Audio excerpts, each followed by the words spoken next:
Hello again, Struck Co-op. Welcome back to another day of streaming. With me, Struck. I will be leveling a Dusk Mage with the Flaming Destroyer today. And yeah, I decided to call it a Pyromancer. Super original.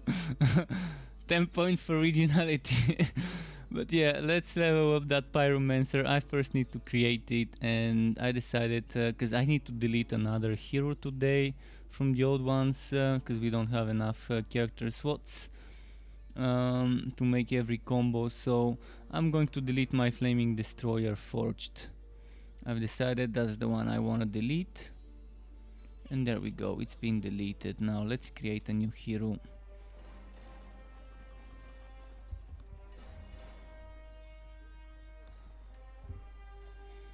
Yeah, let's keep this. I've watched it so many times. We want burning. Was my last Dusk Mage male or female? I think it was female. Right, let's make a male this time. Something, this looks like burning, okay. Actually that hair looks like a fire. It definitely looks like a fire hair. Let's keep the fire hair.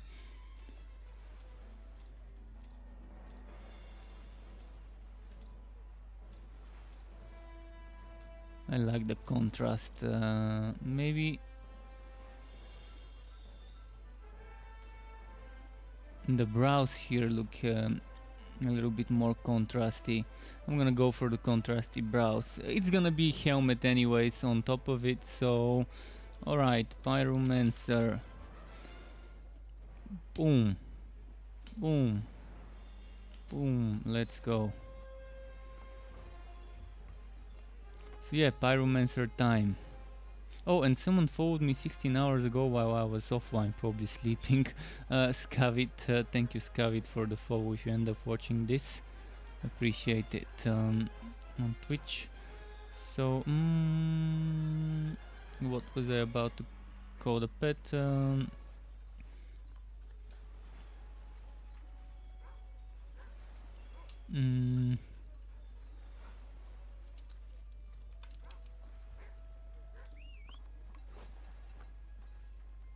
Let's start on ridiculous. I wanna see how ridiculous is for the leveling.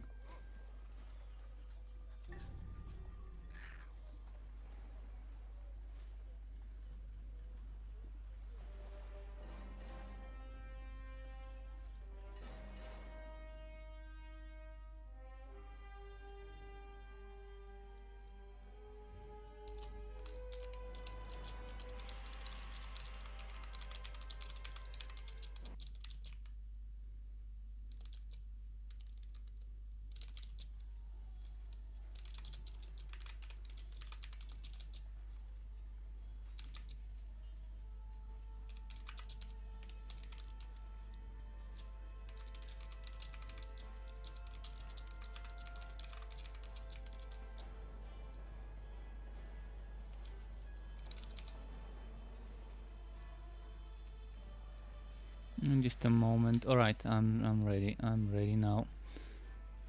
Wait, okay, there we go. I thought it was stuck. I thought my stream was stuck for a moment. I guess it wasn't. Maybe just on YouTube on my end it was stuck. And I was checking if I could fix it. Also I was writing. So let's see.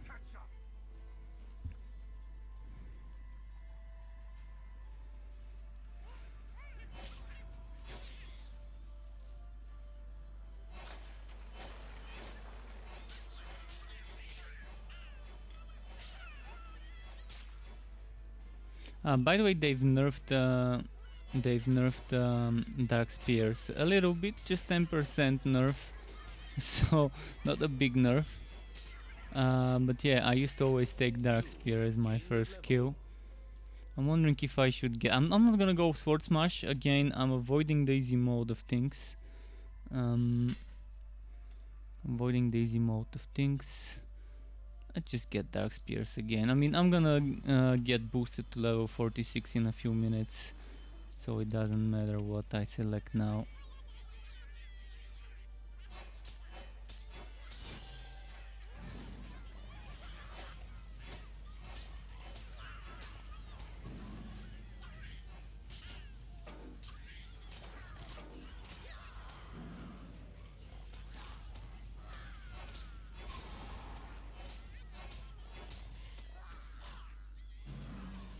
Okay.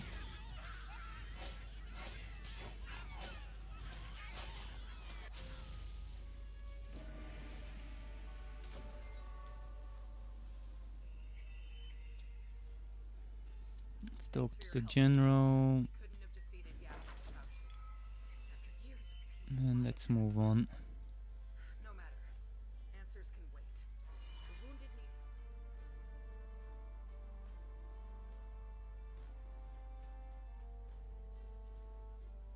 Quoting, quoting, quoting.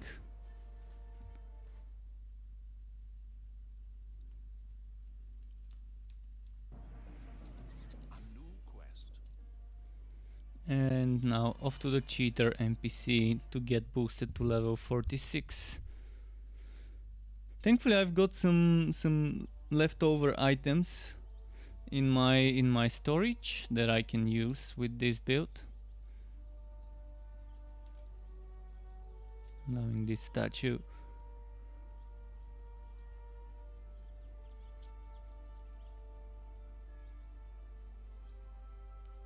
By the way, it's weird, he's wearing some sort of purple armor as the default armor. Did they change it, or did I just get lucky to get a purple one?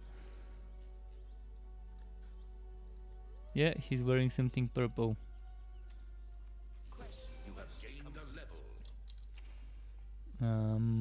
Arc of Light, I'm wondering if I should go for an Arc of Light build. I still have no idea what I'm gonna do with this build. I'm gonna figure it out as I go, as I test things.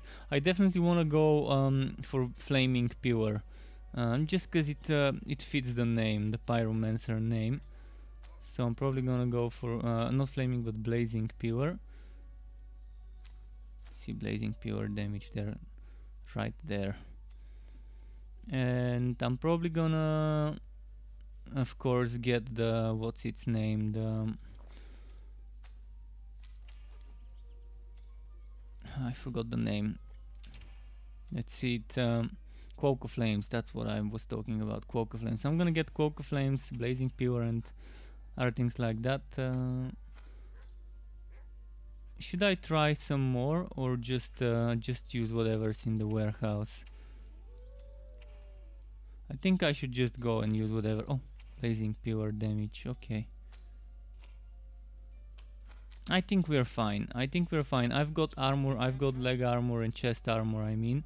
I've got celestial items to wear, celestial boots, celestial gauntlets, celestial mask in the storage, so I'm just gonna use those. Seems like the better choice to do, rather than spending time gambling for things I've already got. Not gambling, but rolling.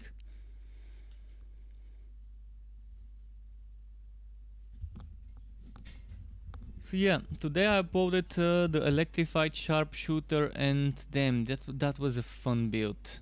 That was a very nice build. The electrified sharpshooter. I enjoyed leveling up that one build yesterday so much. Damage with entropy? I don't know. I'm not sure if I want to use entropy, but the molten reach, it feels very nice with the molten reach. But we'll see. For now,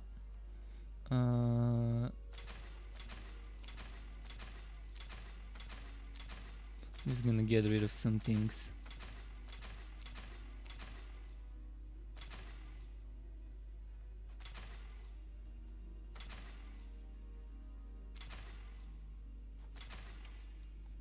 Okay, nice. Now swap.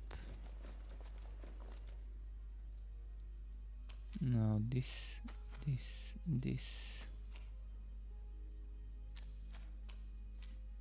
I'm definitely not gonna go for unholy boat. Let's keep those here for now. Okay, so time to pick up some wood. Brilliant Herald, do I want it? Do I not want it? We'll see. My last build was with Radiant Blast, so this build maybe use something different. We'll see. Rat neckband, okay.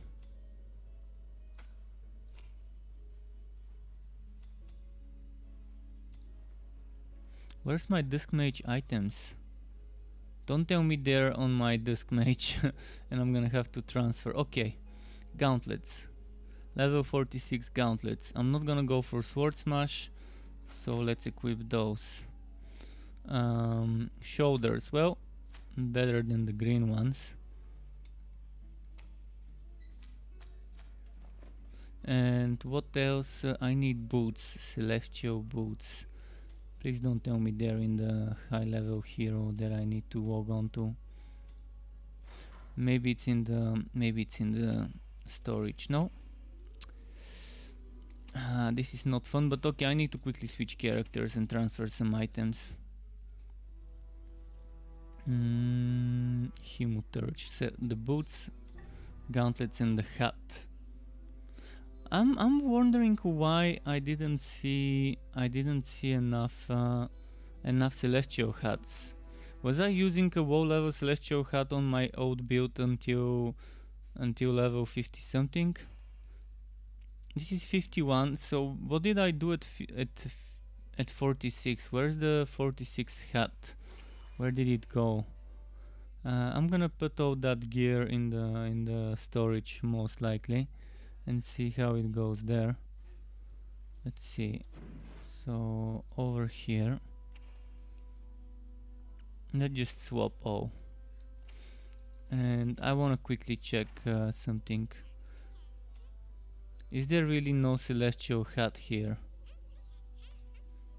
I might have dismantled it. Imagine that if I did this and dismantled the thing.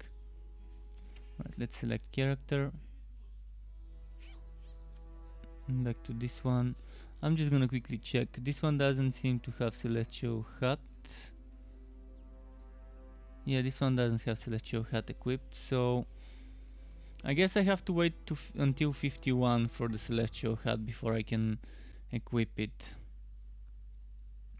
I think it was dark skills, right? Celestial hat was dark skills.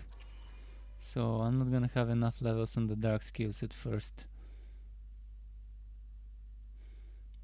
But yeah, I wanna go Quoke of Flames Blazing Pure. Probably at least 1 point Nimble Flames. 1 point Nimble Flames just for the evasion buff, and I'm probably gonna go Summoning Smash as well. I'm probably gonna try and make it a proccing build. The thing is, do I wanna go Holy Bolt, Arc of Light? Do I want to go Absorber, Holy Fury, and Radiant Blast? By the way, I'm open to suggestions. If anyone wants to see Absorber, or Holy Bolt, or Radiant Blast, or Holy Fury, let me know. Here, it's gonna be either Entropy or Energy Spike. I guess depending on how many skill points I've got left, I have to make the decision. My last build, I think I was using... was I using Energy Spike on the Wasp build? Let me quickly play it over here. You're not gonna see it, but I'm gonna play it on my computer, the exported version. I'm trying to make something different than the Hemoturge. So the Hemoturge was using Energy Spike. So maybe it's time to use Entropy this time instead of Energy Spike. But with Energy Spike, I'm saving 4 points. But let's reset the skills.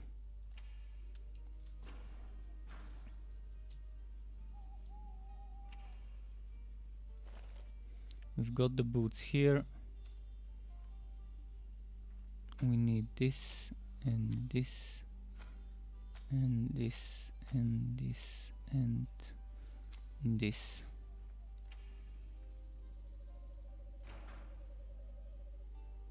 So now we need the blue items. This is my regular leveling sword.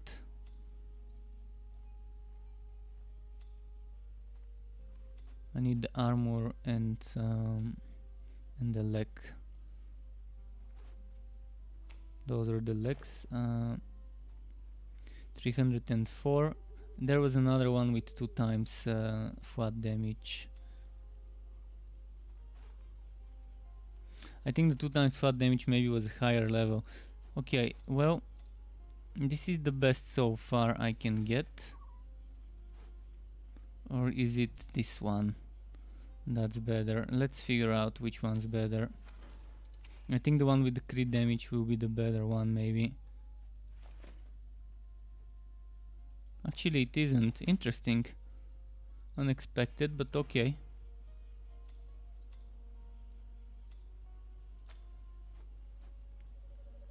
So I'm missing right now is a helmet.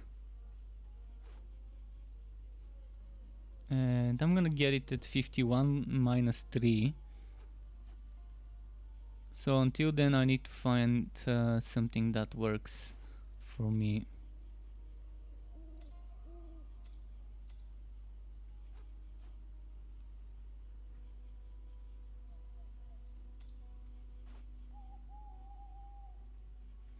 Ebon Grasp.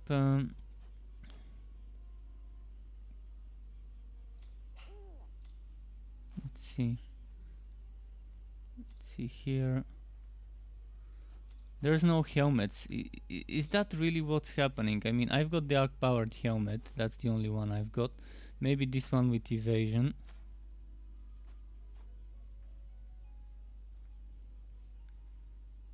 And that's it. So let's equip this. Let's equip this and this.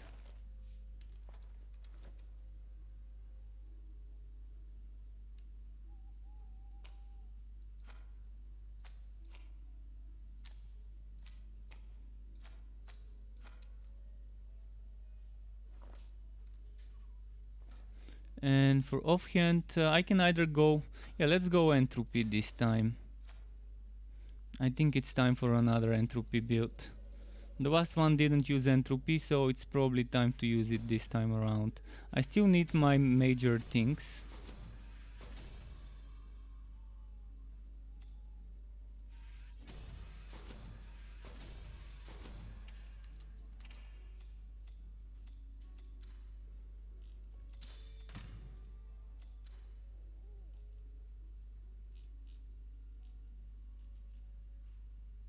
For now this will have to go here.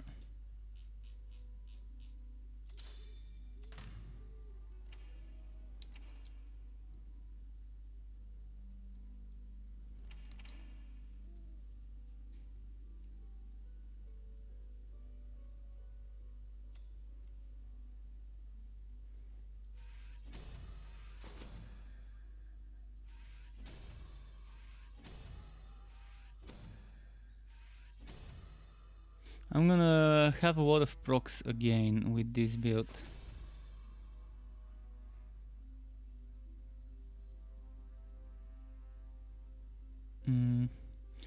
Going for the...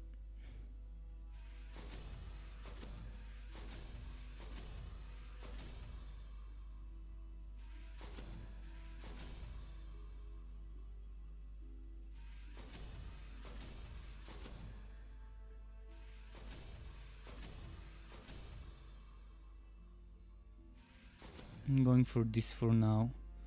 How many points left? 26. I'm gonna try and make it a proccing build.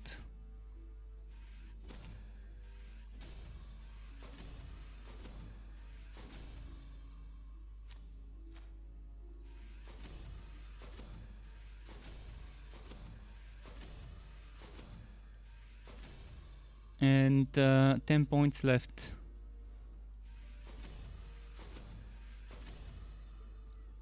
Okay. So the light skill I'm gonna use will probably be... Let's use Arc of Light later.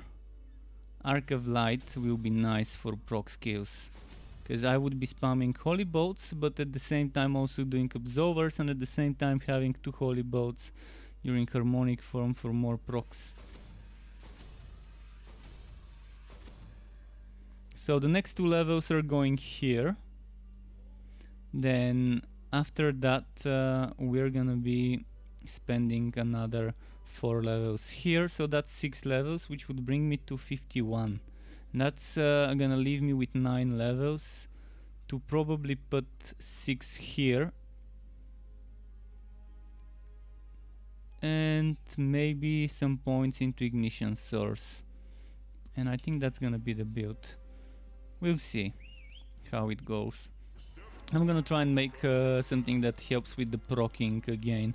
I don't know, I'm a big fan of those procs nowadays. And yeah, it seems only fair if I call it a pyromancer and focus on the relic rather than the other stuff. And Reichrocht needs this game on Switch. Well, Reichrocht, that's good news for you. This game is coming on Switch. In fact, there is a Switch trailer for this game already. So it has been confirmed officially that the game will come on Switch. And it will be perfect for the Switch console. Because there aren't that many good games on the Switch from the genre. Oh wait, I forgot to sort my skills. I need to quickly kill some enemies and change my skills allocation. So this goes here, this goes here, maybe this goes here, this goes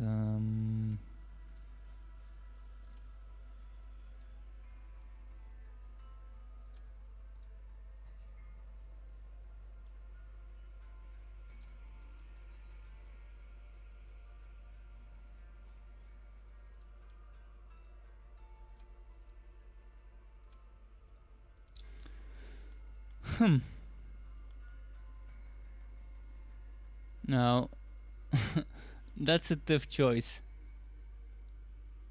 Or is it? Wait, am I missing a skill? Other than this one? Like 1, 2, 3, 4, 5, 6, 8, 9, 10. So one of the skills is not on the SWATs. Which one is missing there? I've got this one. I've got this one. I've got this one. I've got this one. This one. This one is not on a SWAT. Oh yeah, I'm not using energy spike. I'm using entropy with this build. Energy spike is just for the passive. Okay, now the maths add up now. You can't cast that spell here.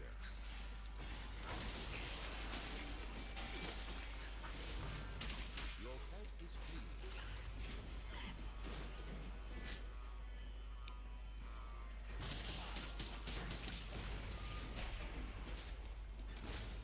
Oh wait, I equipped the wrong item. I equipped Ebon Grasp, but I needed to equip the Molten Reach.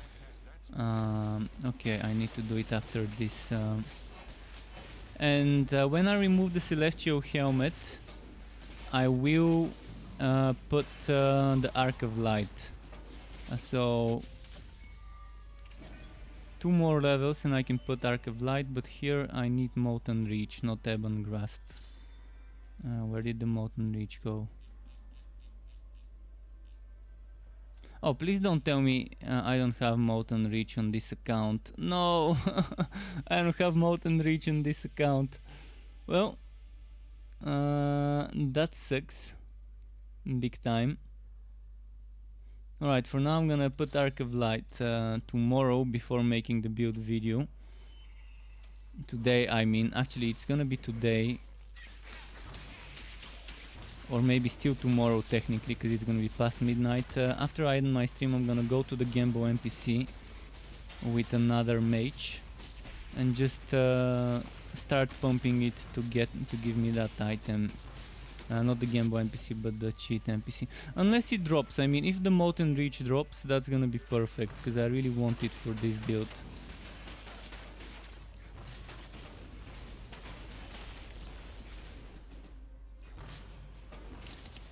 At least for now I can do. Ah, wow, okay.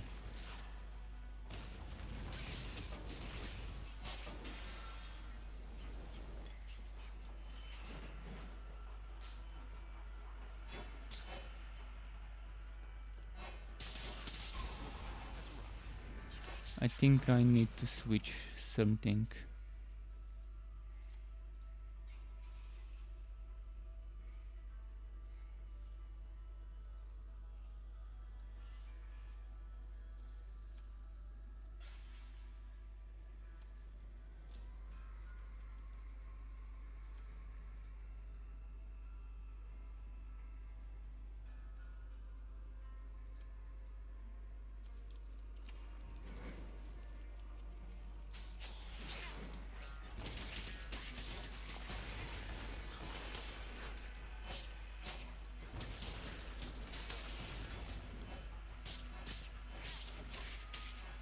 There we go. So for now I can even spam entropy because it doesn't have the cooldown yet. But later I will need to use it as a cooldown skill with that Molten Reach.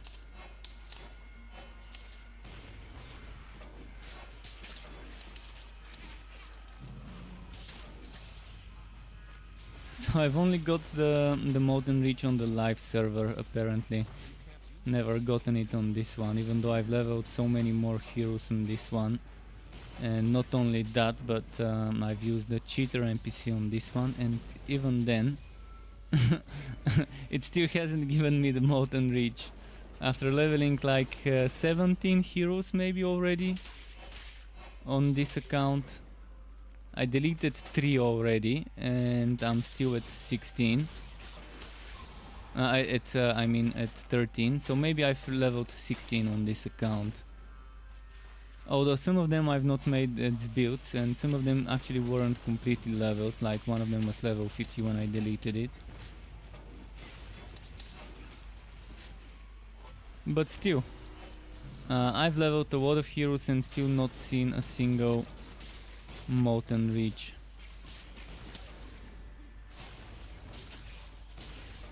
Although it's not gonna drop unless I play it as a mage, but I've leveled at least 3 mages. The ice one, the bleeding one, was there a cold one? Here I'm not sure. Yeah, cold one was the ice one, so...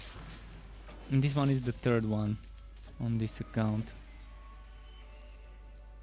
On this server, I mean, it's the same account on both servers. But yeah, this Pyromancer, I'm wondering what's gonna happen with it when it's maxed out and when I get the right items. I'm gonna try and proc Firestorm often. So White Vault's Cave Breaker might be a good thing for the build, for proccing. The question is how am I gonna find a room for a White Vault's Cave Breaker? If I'm using Arc of Light, I'm not gonna be able to. But if I don't use Arc of Light, then maybe I can get the Cave Breaker, and maybe it's gonna be better for my DPS to have a Cave Breaker rather than Arc of Light. Let's test it.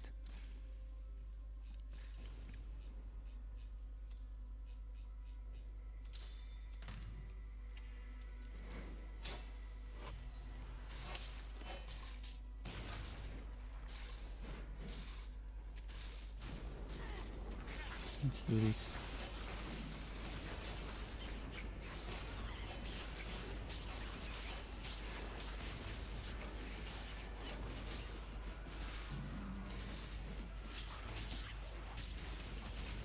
Cast that here.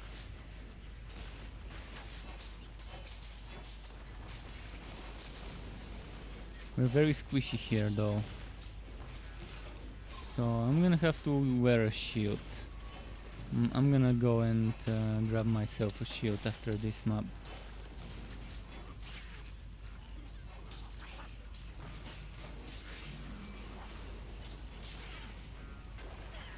Or I can go full glass cannon and use a two-hander. But I don't have better damage two-handers for low levels. I've saved up mostly one-handed stuff with amazing stats. Impaled Driver, by the way, hello to you. Nice having you again. How's it going?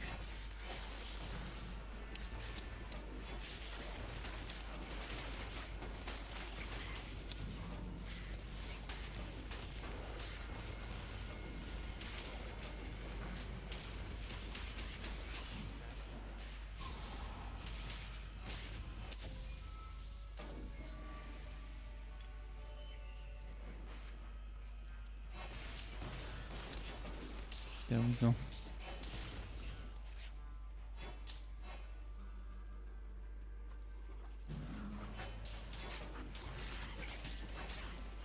And I don't need to use the Celestial Shoulders, so I can probably replace them later if I find something good once I equip the celestial hat.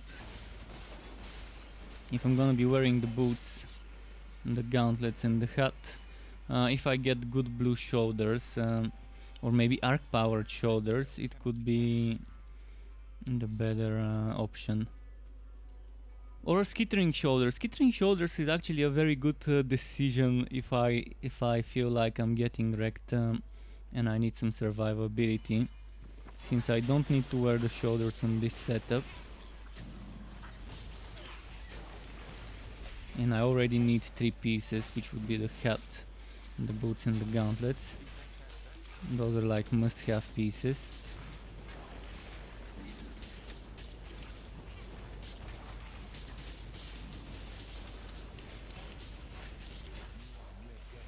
I didn't even see myself taking that damage.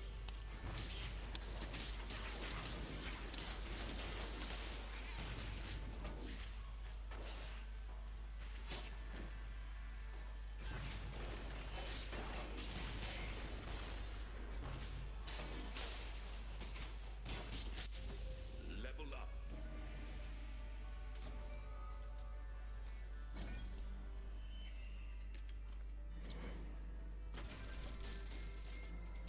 There will be a version of this build when I make the different versions that maxes out Dark Spear but doesn't invest so heavily into the relic. But the regular version, the regular setup would be me investing heavy into the relic stuff.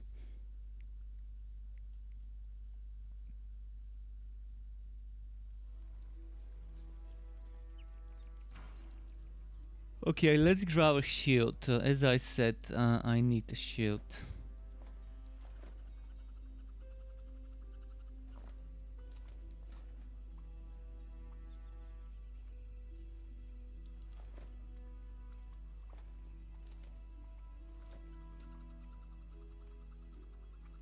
$1,700.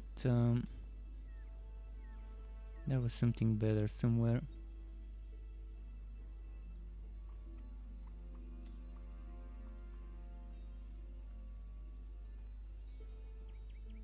This one's better.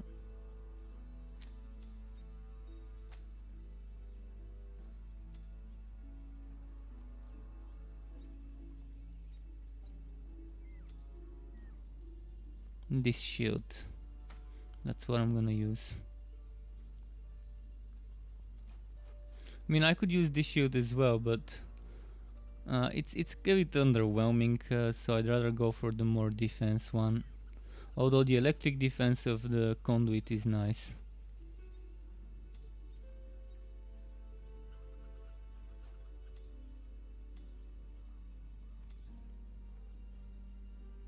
Oh, look at that one.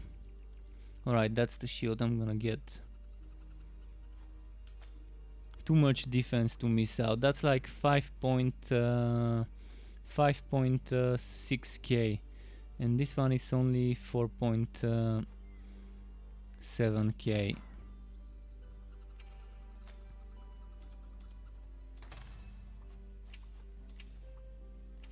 So now my defense is 45, 64, perfect.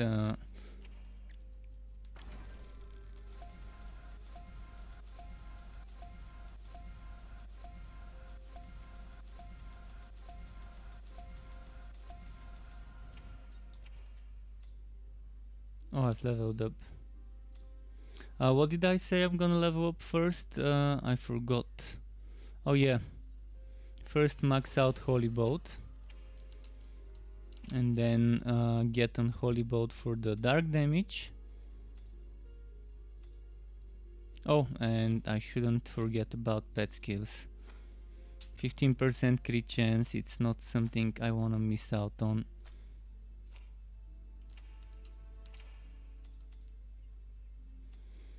Stone Healer, how you're doing, Struck? Hope you're doing well. I'm doing well. I mean, I just uploaded a new build, and I'm ready to level up the next one. And this will be the final build I level up on the test server. Tomorrow is the patch, and tomorrow after I upload this build as a video, Your pet is back. I will start leveling up the next one on the regular server. And on Thursday I'm gonna upload a video about the patch, so we'll see how that goes, and then on Friday we'll see what follows. I still want to return to some other games to play them, and so we'll see if I'm gonna be taking a little break from Torchlight for a few days after Friday, but for now we've got plans to follow. A little bit more damage. Ooh.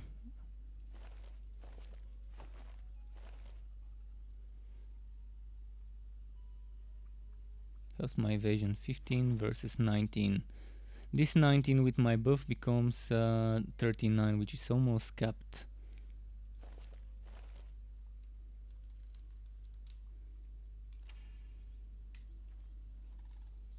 Alright, let's do the next.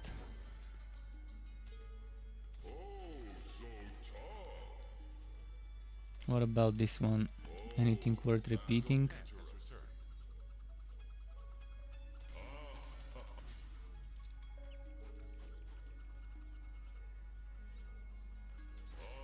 I'm gonna do this. Although poison is probably not the best to do before I gear up for poison.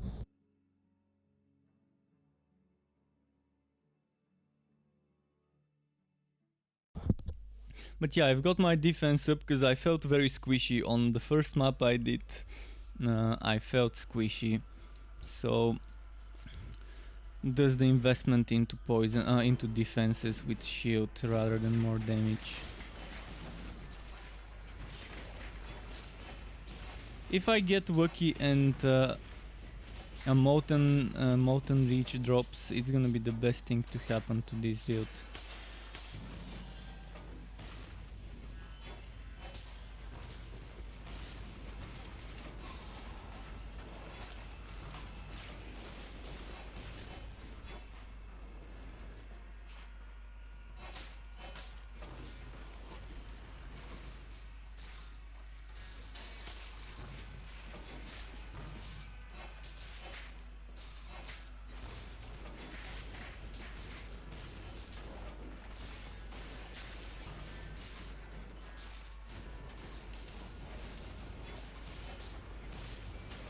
So there was a Stormbringer somewhere. Did the Stormbringer die? I think it did.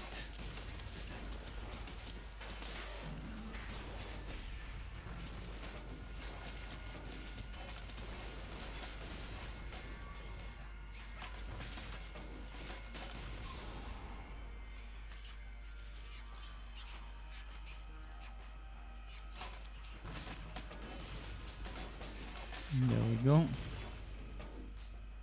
I also, after the patch I wanna do a video. I was delaying this video until the game and the relics get a little bit more finalized, until some more bugs get fixed. But I wanna do a video to people who are wondering, is the game worth it after a few months after the early access, 3 months after the early access, whether it's gonna be worth it. So yeah. 13 weeks 13 weeks after the early access, would the game be worth it? So maybe next week I can make such a video with my thoughts about what's good in the game right now, what's bad in the game right now, kind of like in what shape the things are in the game. So I was waiting for more things to get fixed, because if I do such a video, I'd rather say more positive things and have more good things to say about the game. And it's early access. I mean, things are not all fixed and are constantly getting fixed bit by bit. But yeah, probably next week I'm gonna work on something like that. Maybe I'm not gonna make it in 1 day, but make it in 2 days. We'll see. Because I think right now the game kind of to me feels like it has it's in an identity crisis. Maybe it's the best way to describe Torchlight 3. It doesn't know whether it wants to be a game for the casual players or whether it wants to be for the tryhards.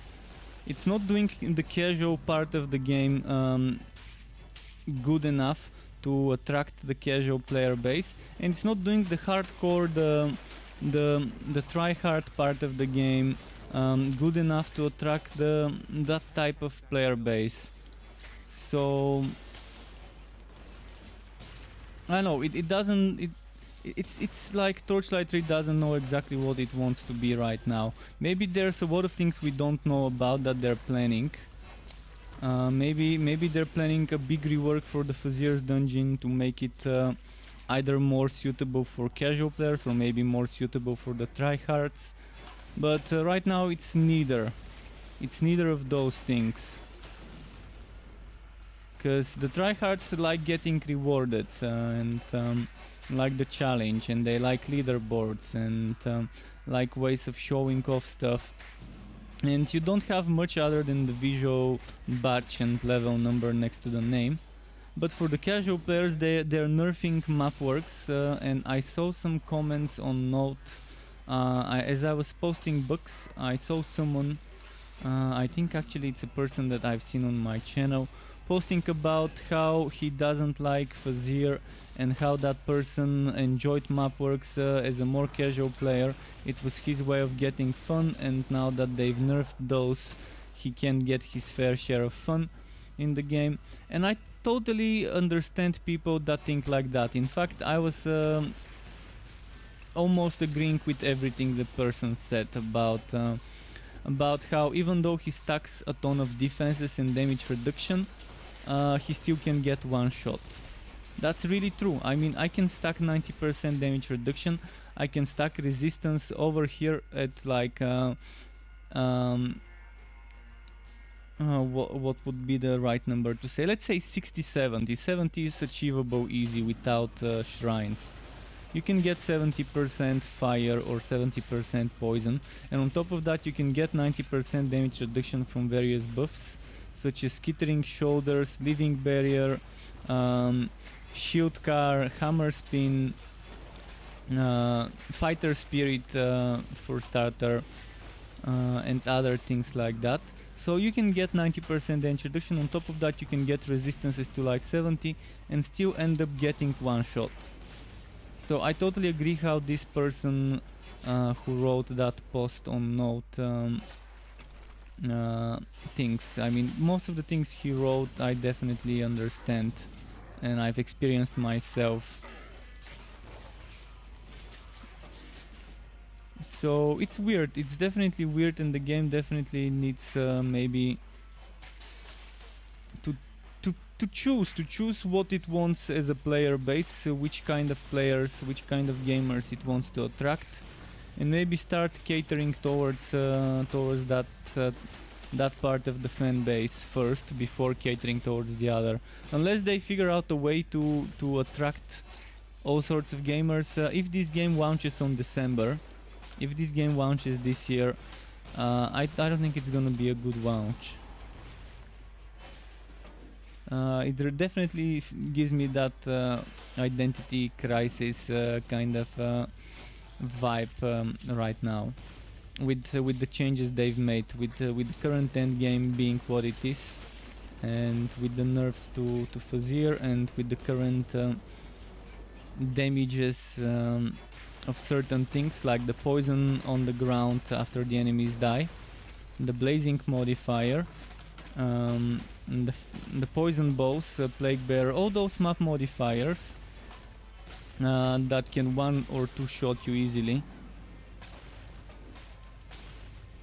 You can't, even if you stack defenses, you can't deal with them that well. Or at least that's what I've seen.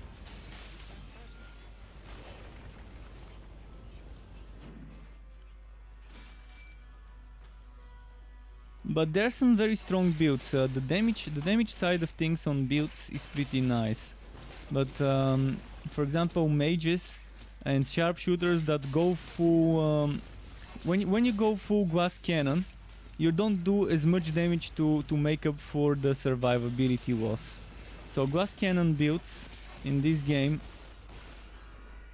are just not as fun as on other games. On other games you're sacrificing a lot of defense, but you're gaining shit tons of damage to make up for it.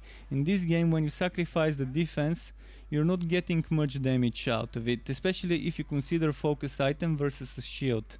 A shield can give me around 12, even 15,000 defense with sockets and rows at level 60, whereas a focus item can give me around 900 flat damage, and that's it.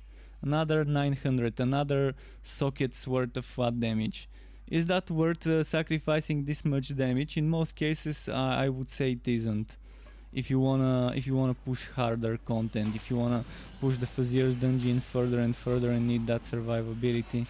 But the weirdest thing is, even though you get shit tons of defense, it's not gonna help you on the hard Fazier levels unless you have some weird buggy build that can kill stuff without you even getting hit. Like the Bane Train right now, the Miasma Bane Train.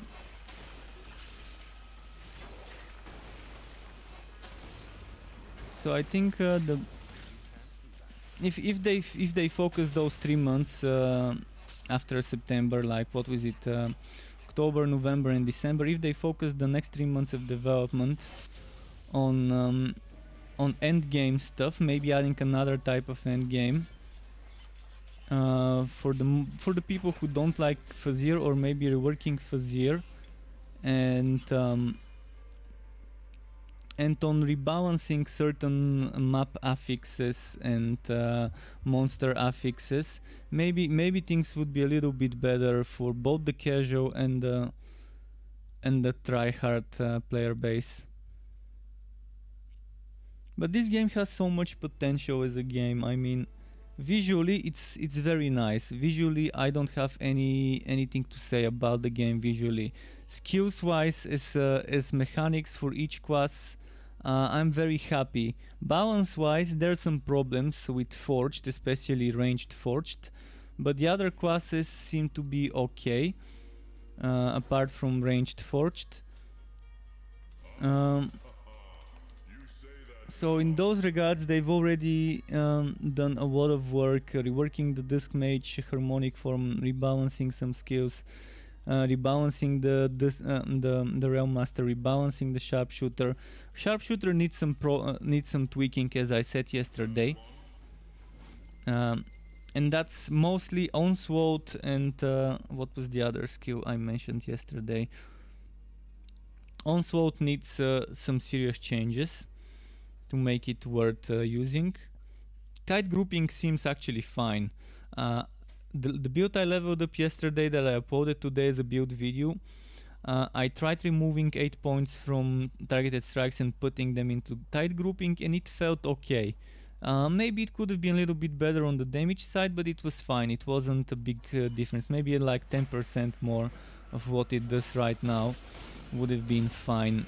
Increase to it, maybe 15. Explosive Arrow, as we mentioned yesterday, could use what's its name? Parabolic, maybe decrease of the parabolic movement of the projectile and make it reach its target a little bit quicker. Otherwise, Sharpshooter is fine.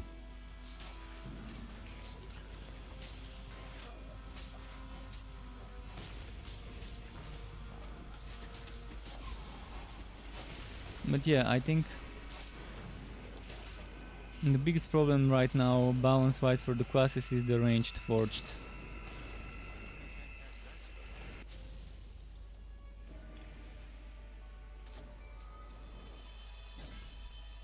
As for this build, we'll see how it goes. I mean, I'm avoiding the broken Sword Smash skill, which can one-shot everything. I'm avoiding this. I've not even seen it, but I've heard people are telling me they can one-shot stuff with Sword Smash, do like 2-3 million damage, and that it's not the skill itself, but some sort of damage over time that does this damage. So whatever it is, let's see what could be the thing that's causing it. Leave the blazing hazard. I think people were referring to this blazing hazard when they told me that sword smash is super strong. I'm avoiding it. I don't wanna use it if it's this broken. Can I wear my helmet yet, or maybe one more level?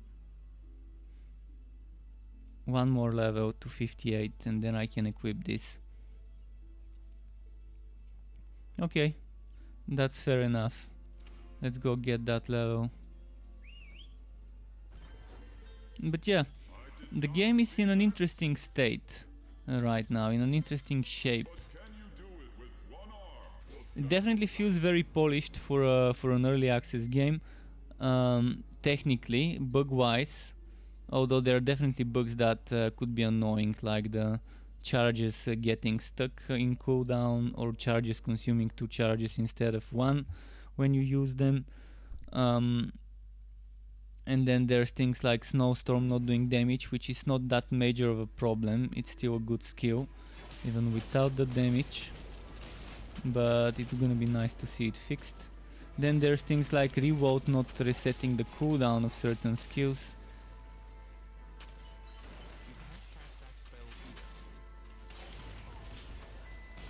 But yeah, technically things get fixed easy. I think the problem is when the gameplay feels underwhelming, and that's what I've been hearing from and reading from certain people, that the gameplay is just not compelling enough for some people. I mean, I spent a lot of time with this game and I'm just too familiarized and too used to the playstyle, to the gameplay of this game. And for me, the gameplay is fine apart from this boring end game. The rest seems pretty fine. But even this boring end game had some fun things. Gauntlet maps, I love gauntlet maps. It's such a great idea to level up on a map that has constantly respawning enemies. And then when it comes to farming, I love the idea of the combination between uniques and infamous. So a map with only unique enemies when there's a champion, and with double the fame. This is just a perfect map for farming when you get to one of those. So there are those good moments in the end game. But again, it's super boring as a system, as the way they've made it work.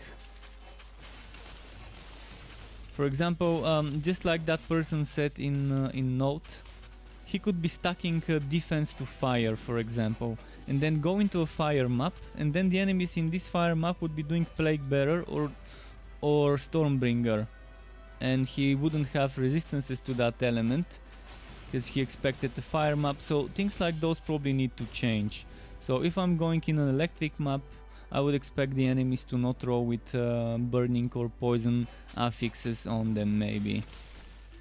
That would be pretty nice. So if you're stacking shit tons of defense from the same element, because that map has that element, to not see affixes of a different one. I definitely agree with what that person said. I normally don't read much things like that, but this post really caught my eye. As I was reporting bugs last night, I just noticed it under my post, opened it up, and yeah, really resonated with this post. How this person felt that the end game is very whacking, and how they shouldn't have nerfed the map works. If you play on Ridiculous, you're gonna have enough maps. You're gonna have enough maps and you can just keep running maps. But if you don't play on Ridiculous, you're not gonna have as many, believe me. And the developers are saying they didn't intend for Mapworks to be an endgame activity. They intended it to be just a distraction every now and then. Which is a shame, because it could have been nice to have Mapworks for the people who don't like Fuzziers as a whole. I mean, why not let people have the fun the way they want to have their own fun? If they want to do maps, why force them into doing Fazir? Although Fazir is more rewarding, honestly, if you do the right maps on Fazir, you can get like 3 legendaries a map if you get lucky. If you get lucky with infamous, what's it called? Infamous uniques, uniques infamous. If you get uniques infamous map with a good amount of enemies in it, you can get between 2 and 3 legendaries, between 20 and 30 contract levels, which is guaranteed legendaries from the back, from the gear bundle, from the purple, not the purple, but the orange gear bundle. I'm gonna try and show this one. Well, the orange version of this blue one I got.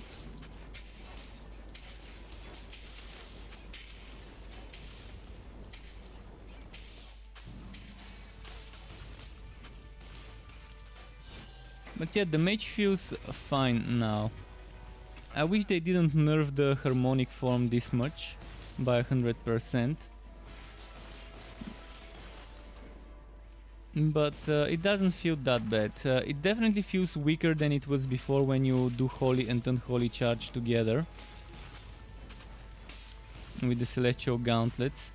It definitely feels weaker, but now you're stronger without the buff, so you don't have to be using the celestial gauntlets to feel strong with the Dusk Mage now, compared to before, where the difference between one and the other was much bigger.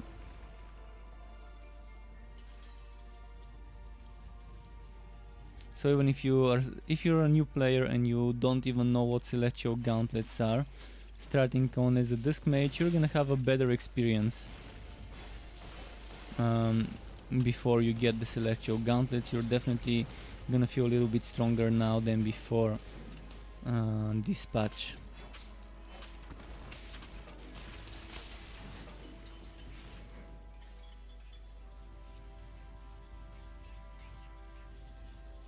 Damn, I wish I had some sort of way to reset this by maybe using White Spear to give me a charge for Shadow Step and the other way around.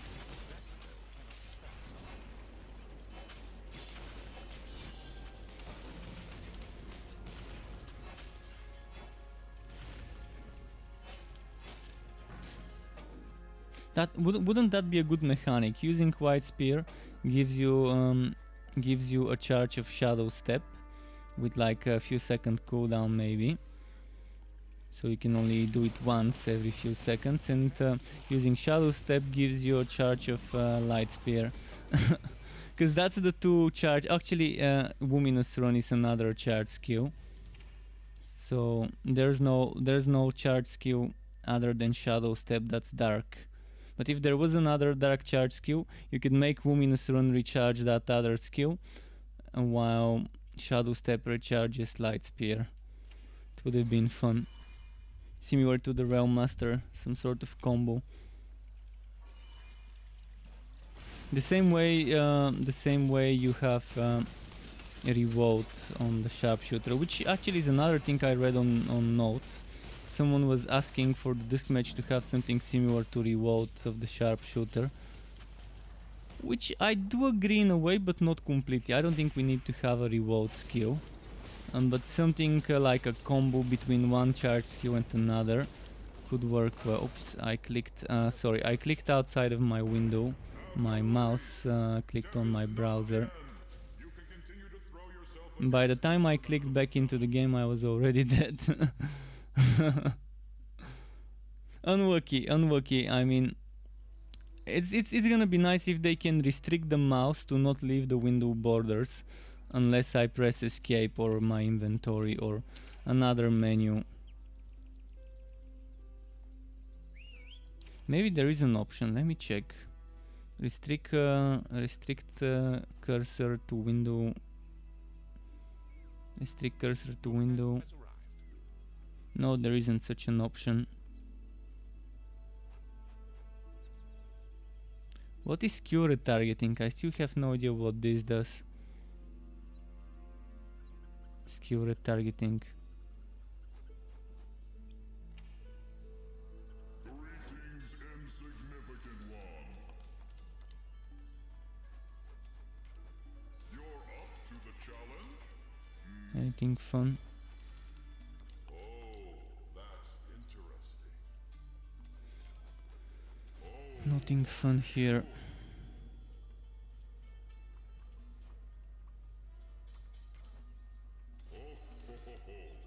What will it be?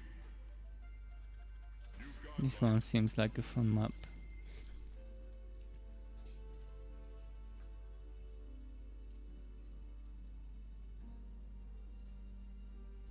Actually, let me die again to reset the maps. Maybe it's gonna give me different ones. The thing is, I can't die. I'm gonna have to do it on the other map. If I die in this map, it's not gonna reset the new map. I'm still gonna die though. And start a new map. You are wounded.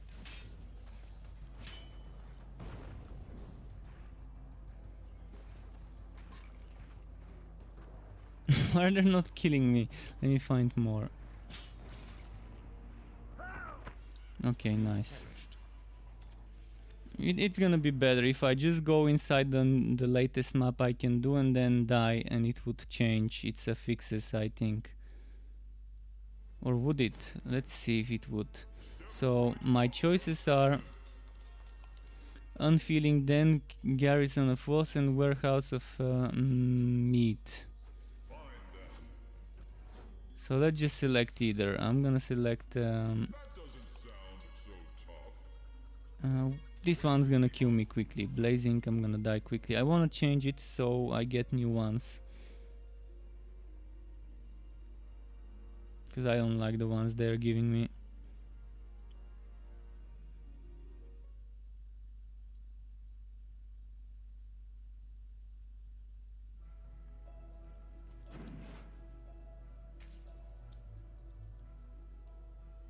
Let's see if it's gonna change now. I'm gonna go in the flames. In the flames, the flames disappeared. Now let's see if it's gonna give me new choices or not. You can continue to throw yourself against insurmountable challenges. I hope it gives me new choices, because those were very bad ones.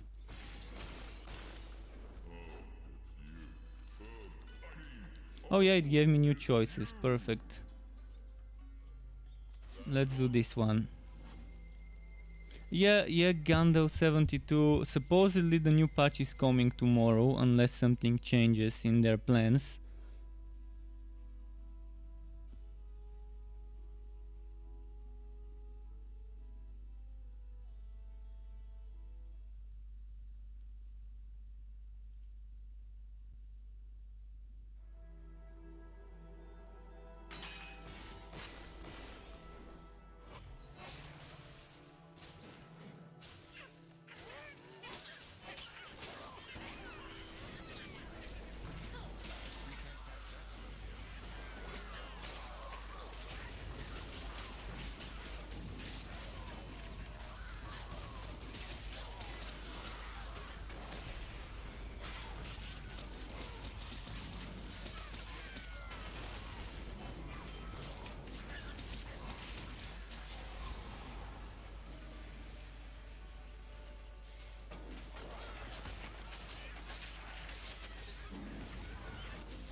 But yeah, it feels weird when the end game is designed in such a way where you need to die to end up getting a map that you want to do. where the RNG is so bad that you need to go into a map and die just so you can get a map that you actually want to be doing, that you feel like it's a fun map.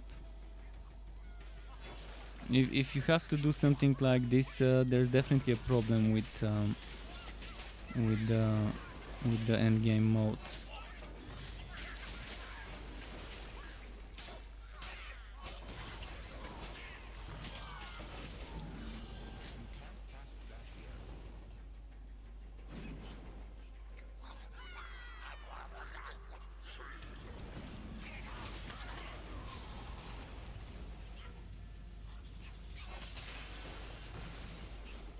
keep moving.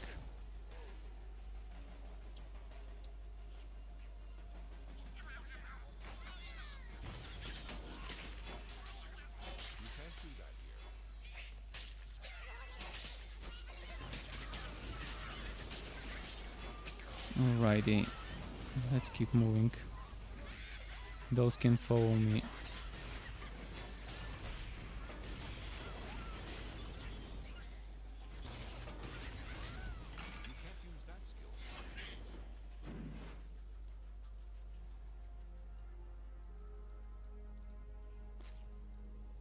Wait, which way do I go? Let's go this way first.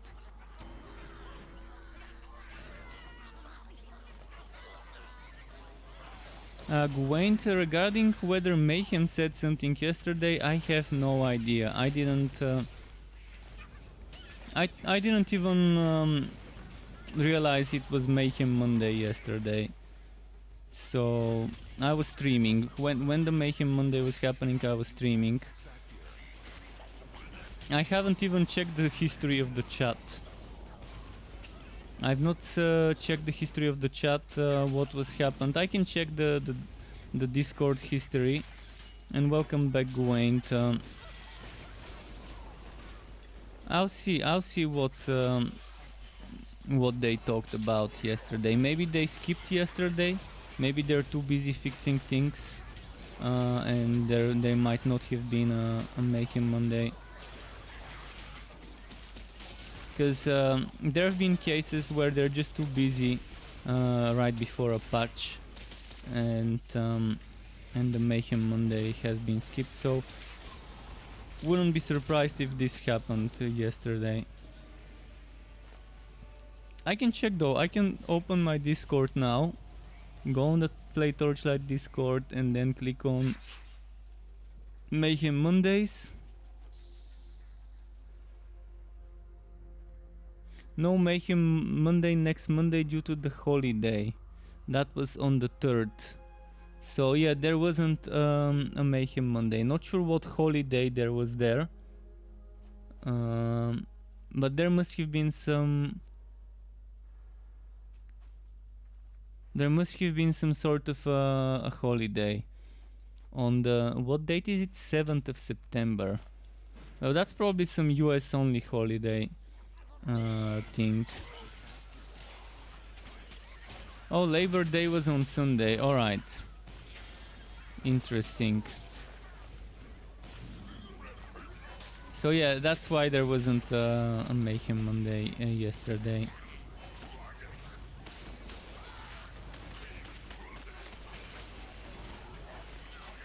It's a weird name to call it Labor Day, but for people to not actually work on it.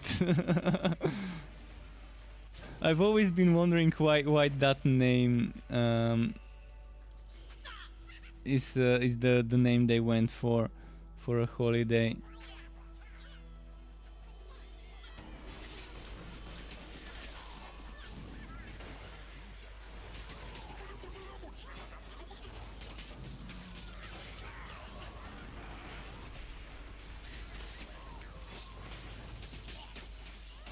But yeah, I've heard that that US is probably one of the countries with the least amount of national holidays.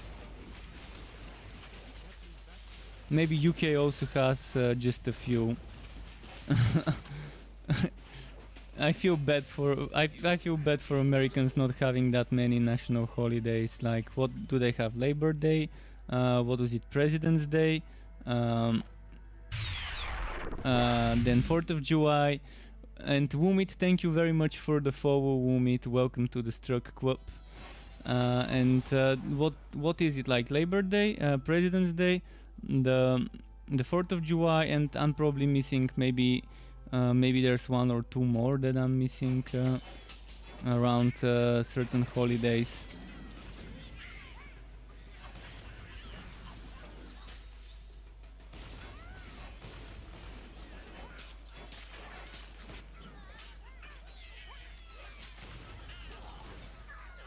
People love to work there. People love to work there.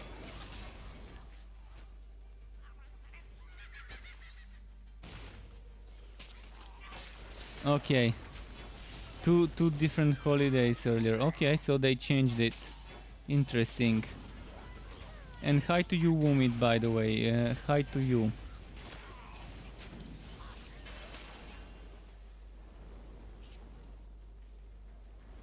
Um, Dominic Dominic Tien? What was that a typo or is that a name?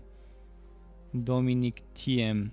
Is that supposed to be time or tem or is that a name? This sounds like a name to me, but I really don't recognize this name.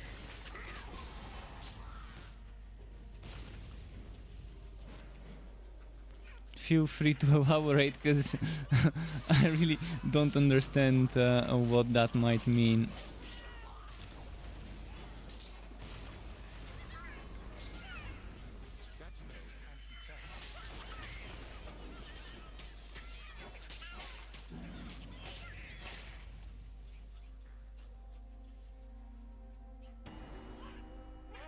Oh, player from US Open. So, tennis player? Okay. I've not watched tennis in a long time.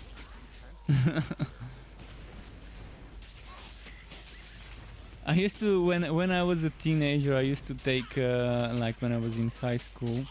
I actually not high school, even before high school, when I was in pre-high school, I used to go to tennis lessons. But I was terrible at it. I was so bad that they wouldn't even let me play against people. So yeah, definitely wasn't my sport. But I loved watching every now and then some tennis, especially when my country's player played, when Grigor Dimitrov played. I used to love watching tennis. But it's still something that I really can't get into as a sport to watch. I'd much rather watch something like basketball or what else would I like watching? I mean, I love soccer, regular football, not American regular football. I love watching it, but it also can get boring if the game is not going anywhere. If the teams are too even. But probably basketball I like from all the sports there are in the US. Probably basketball is the one I like watching the most as a thing, 'cause it's super dynamic. It's like super quick. There are so many points in a match normally. And from all the sports I've played and trained, I guess basketball has been my one favorite sport. I also like baseball, but not watching it. If I could go and play baseball, it's fun. But but watching it probably is not my thing, because it takes a while for a match.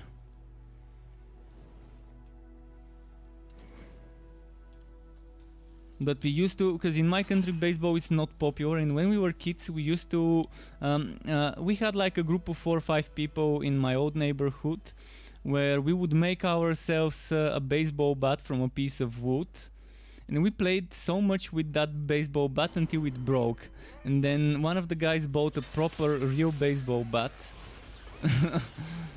And yeah, this guy actually started training. There's only one place, I guess, in my city, in the capital city, where people could actually train baseball. He started training and he didn't have much time to play with us, so we eventually stopped playing baseball. But it was fun. We found ourselves some like a grass field, where now there's like a KPMG building on that field where we used to play baseball. But yeah, we used to just make stones on the floor and just use those as bases. It was pretty fun. Good times.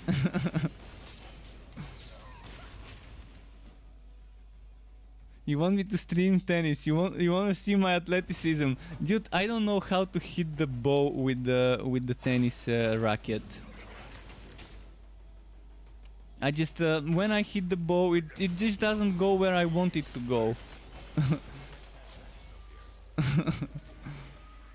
But yeah, when I was like what, I think I was 10 or 11 years old when I was training tennis, when I was taking tennis lessons, and I was just playing mostly against the wall, and there were a lot of Russians in the same tennis school. And we used to play chess in the free time when we were taking breaks. We used to play a lot of chess with them. So I was probably playing more chess than tennis back then. So that's kind of how it was. Okay, now I'm gonna level up on Holy Bolt next until tier 2 bonus.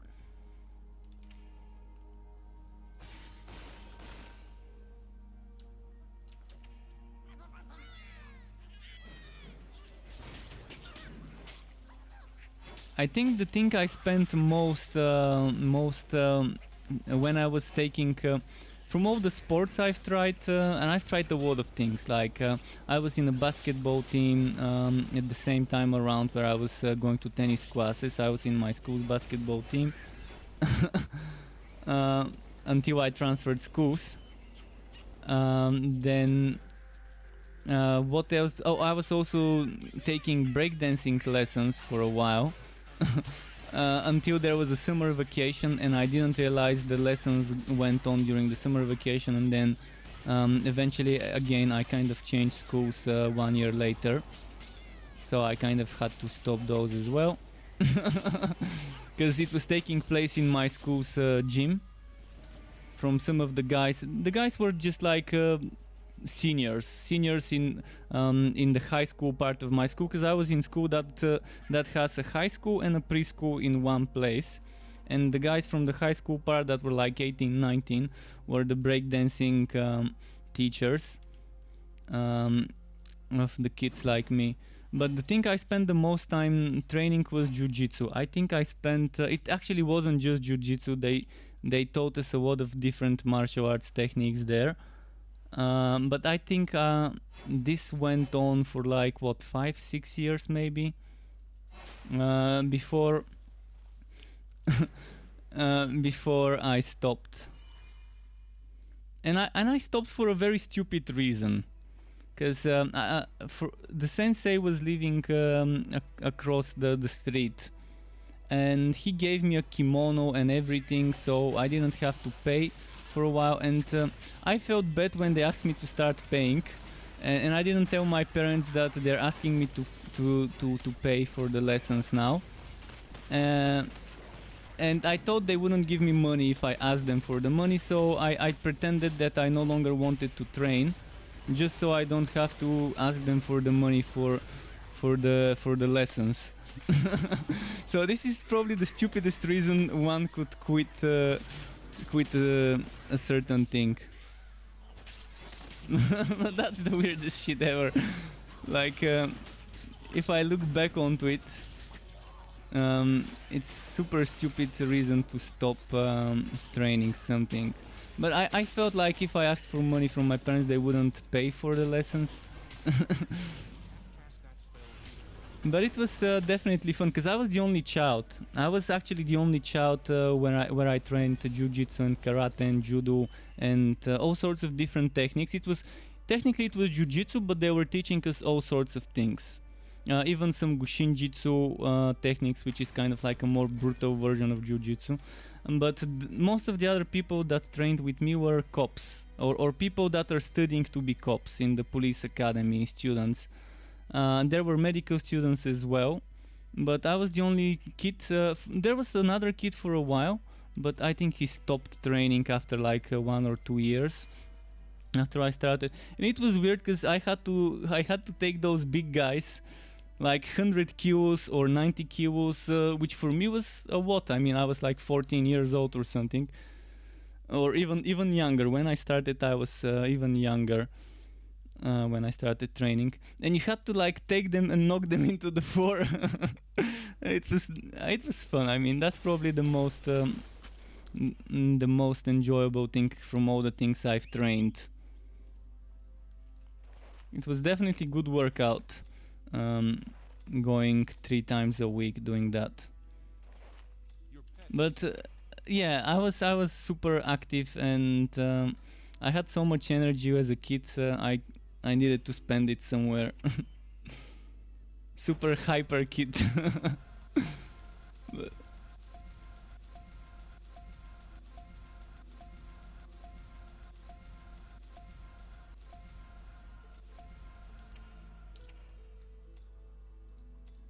All right, let's see what's here. Please give me, please give me, please give me the Molten Reach. Come on. No, Stormblade. I really want that Molten Reach. I'm gonna have to, when I'm done leveling this hero, I'm gonna take one of the other mages and just keep pumping the cheating NPC until it gives me the entropy item. By the way, who is Jacob?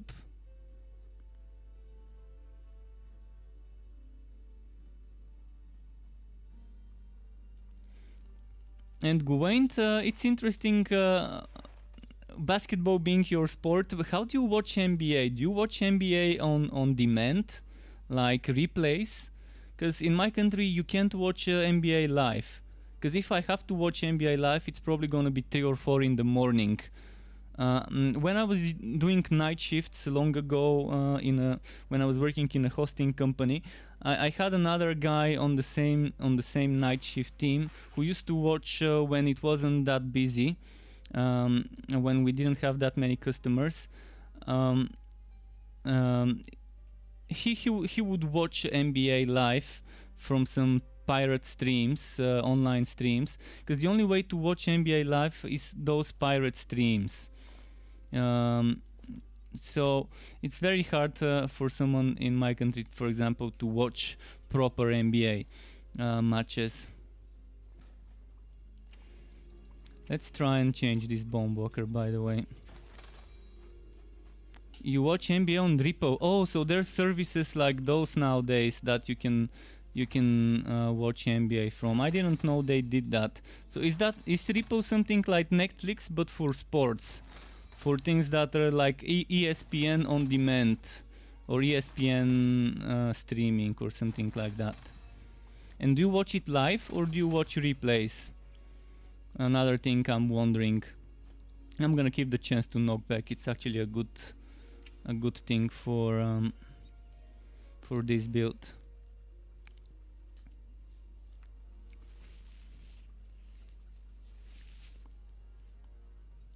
Oh, you could get a league pass for specifically NBA. Alright, interesting. So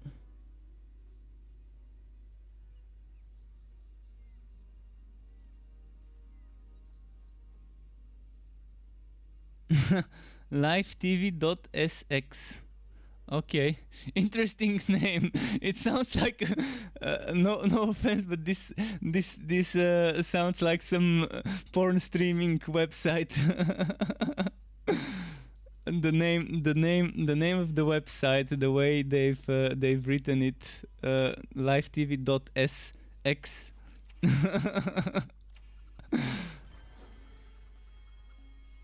So it's interesting. Okay, cheers for the link. So that's where you can watch NBA. I mean, what could go wrong?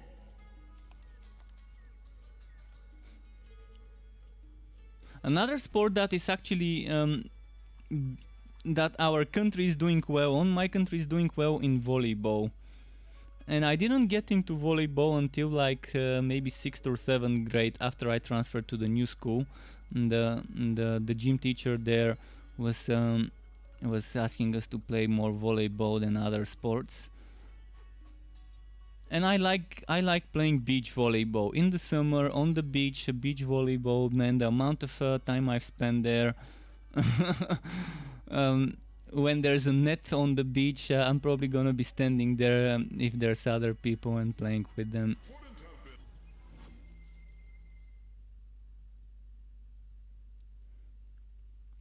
Not that big of a fan of watching it again. Another sport that I'm not that big of a fan of watching, but I'd much rather play it. I guess I'd much rather be in the action rather than just watching it from the sides.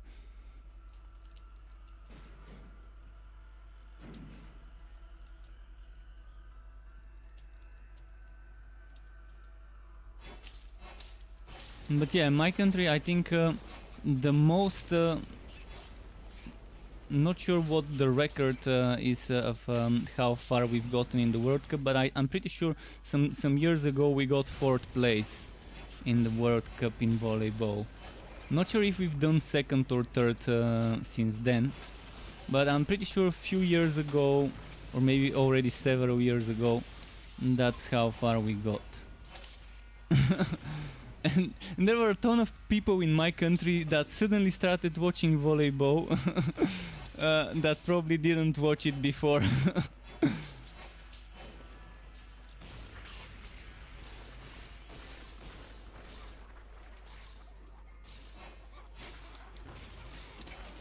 But yeah, it's nice talking sports sometimes. By the way, has anyone found any fun weird builds for Torchlight 3? Is there any builds you folks might want to suggest for me to try? Because when I'm done with all the builds I want to make, I probably wouldn't mind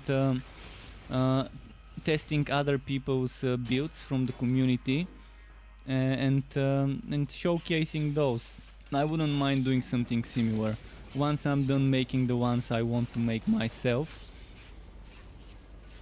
It would be nice to maybe test other people's ways of playing certain hero plus relic combos.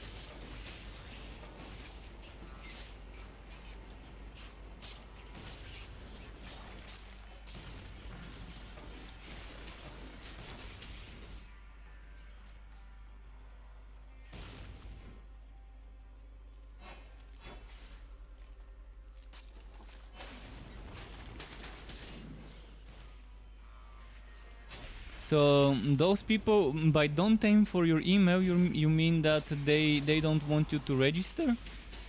Is that what you mean? That they don't want you to register?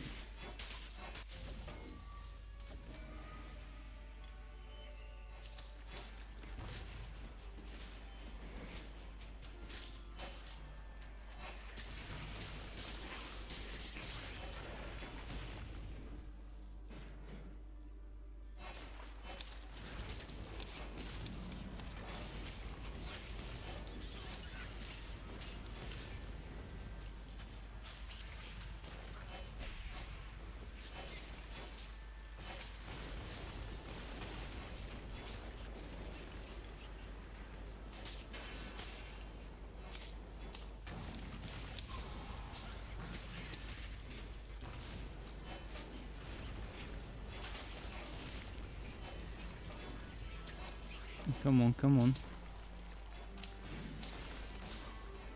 Oh wait, I can now do a change. I can do a big change now.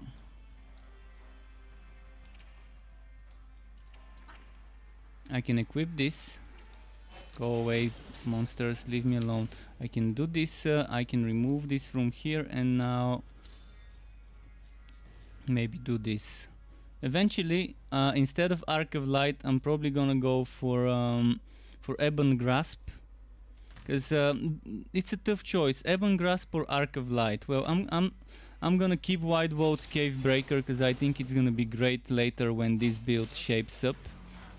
White Vault's Cave Breaker would be a perfect synergy with the Ebon Grasp, with the not Ebon Grasp but Molten Reach. With the Molten Reach, because the Entropy projectiles would be proccing this sword, the tier 1 bonus. It would be proccing Firestorm and maybe Magma Burst as well. I just need to make sure I'm burning enemies.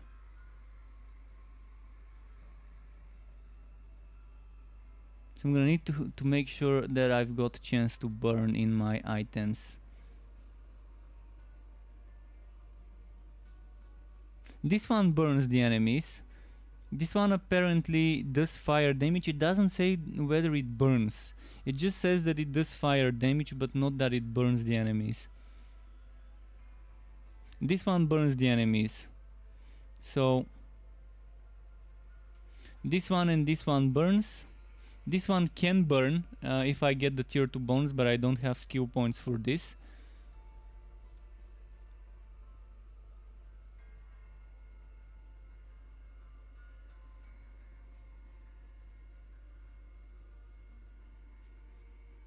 Every second for 5 seconds. I'm probably gonna go for tier 2 here. Tier 2, or should I keep it tier 1? I think the tier 2 is a must have for me. Another thing I could remove, I could probably remove the points, the 4 points into Unholy Boat. If I remove the 4 points in Unholy Boat, or maybe if I remove 3 points from Dark Spears, I can have more points for passives. And that could work. For now I'm gonna level up Unholy Boat as I was planning. Level 4 Unholy Boat. And then the other 9 points, maybe 3 points here. 5 points here, 1 point here maybe. And if I can get another 4 points for this one, it's gonna be interesting. My builds look good. I'm not sure whether this is the final version. I make my builds as I stream. Most of my builds, in fact probably 100% of my builds are made as I'm streaming.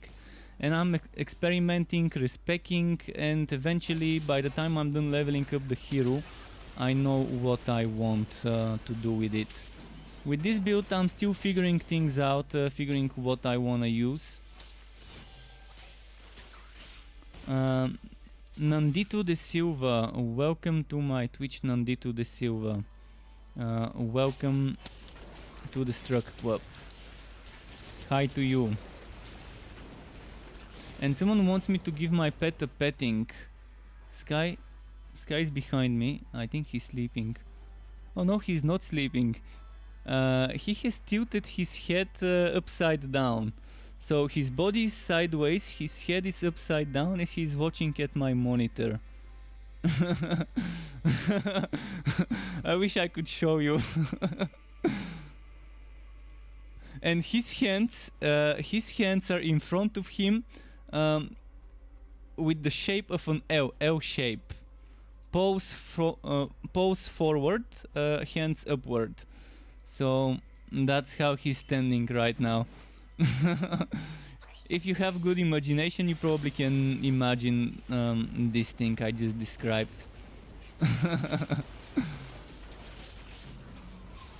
So by the end of this month, maybe next month, depending on deliveries, I'm probably gonna have some camera when streaming.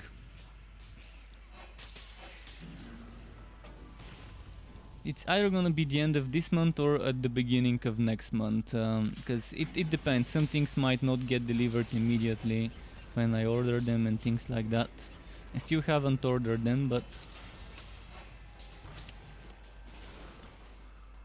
then I would be able to show you this little kitty. Although he's not a kitty, he's a grown-ass cat. He's like what, 6-7 years old, something like that. Maybe even I think 7. I don't even know exactly how old he is, but I think he's 7. Kinda forgot when we got him. Was it 2013? Was it 2012?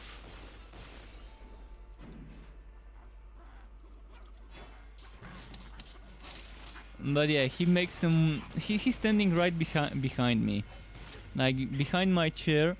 There's something that he stands on. One of those cat trees, as they call them. It's not a real tree, but it's like something on different levels, and he stands in the way where he stands is a little bit higher than my keyboard, like like 2 inches, 5 centimeters above my keyboard is kind of how high he's standing. So if I have a camera, it's gonna be easy to see the cat in the background. It's gonna be the perfect backdrop. The perfect backdrop to a stream for when you're bored of seeing the streamer's face and you wanna see a cute little creature behind him doing weird poses.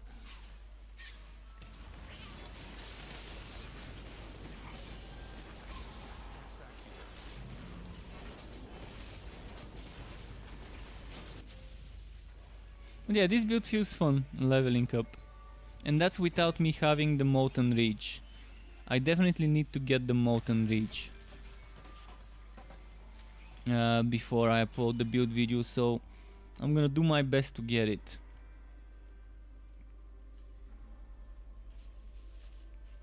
Hopefully I do. When I gather up enough gold, I'm gonna spend it on one-handed items, one-handed weapons as well.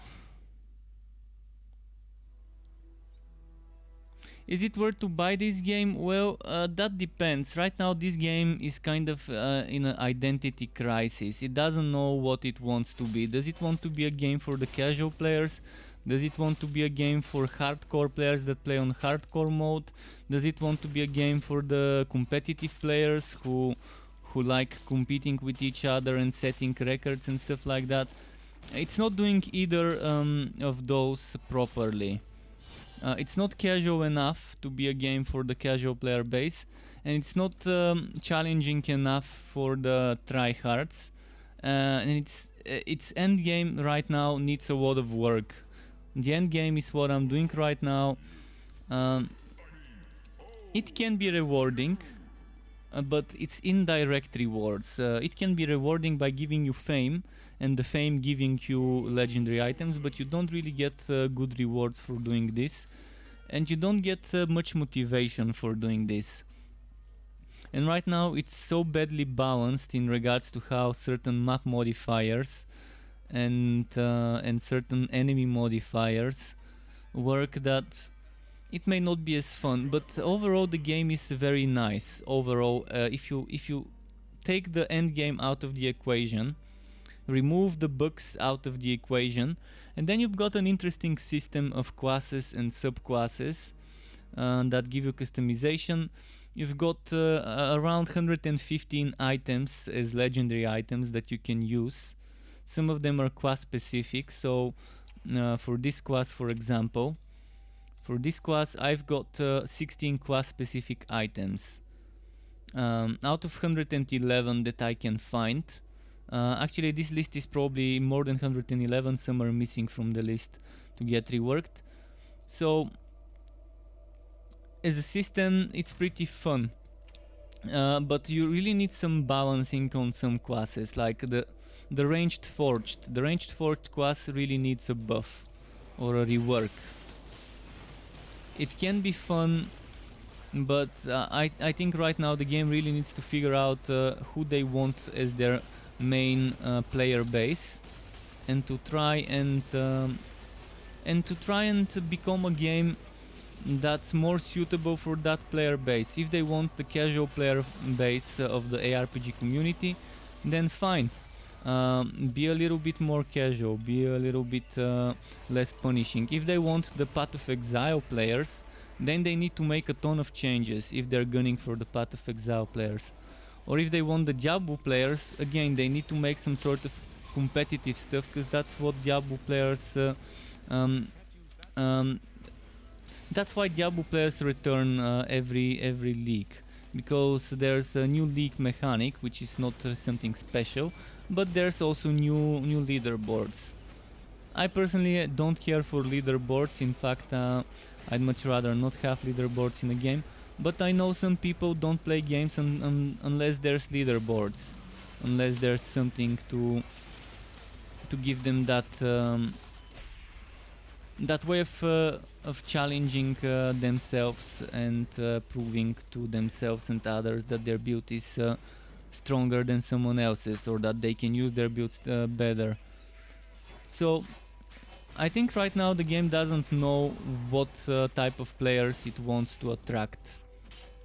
Does it want to attract the casuals, or does it want to attract the tryhards, meta players? And that's a big problem in my book. And I'm still gonna play the game regardless what shape it's in. But its current shape is kind of like... there's the skeleton, there's the basis, the foundations of an interesting, fun game. But it needs some work. It needs some work, especially in the end game department. Because after you finish the game, after you finish the story, you encounter this boring, bland end game activity, which again is not complete. It's still work in progress. The Fazier's dungeon, what I'm doing right now. So I can't wait to see what they're gonna do to this end game mode and whether they're gonna add more end game activities. One of the biggest things that they should not have done with this patch that's coming tomorrow is nerfing the Mapworks drops. Because the Mapworks was the perfect activity for the more casual players. For people who didn't enjoy Fazier's dungeon, they could still do Mapworks and just farm for items and experiment with builds in that activity, in the Mapworks. Right now, in order to get enough Mapworks, which is those scrolls, in order to get enough of those scrolls, you have to do ridiculous. And even then, it's not guaranteed that once you go into a map, by the time you complete it, you're gonna get enough fame to get another map. Because every 10 fame levels, you get one. And you don't get 10 fame levels every map, so yeah, the more casual players probably wouldn't like this. Eventually I'm gonna make a video about all the things I just said, because I think it's something that many people would like to know, in what shape the game is right now, and whether it's worth their time and money. But yeah, the answer, there's no yes or no answer for every person. For some people the game is worth it, for others it isn't. I personally would still play it in its current shape, but there are certain things I definitely wish were done differently. Especially with the damage over time fields. Damage over time feels like the blazing fire, the toxic ant where the enemies die and leave a toxic pool on the ground, the plague bearer and the stormbringer. All those things are doing too much damage, way more damage than they need to. Traps, some of the traps on the ground also do a ton of damage, and sometimes I get one shot while leveling up from traps like those fires that you're gonna see in a moment. This fire does a ton of damage sometimes. See, boom, I almost died for like less than a second standing in that fire.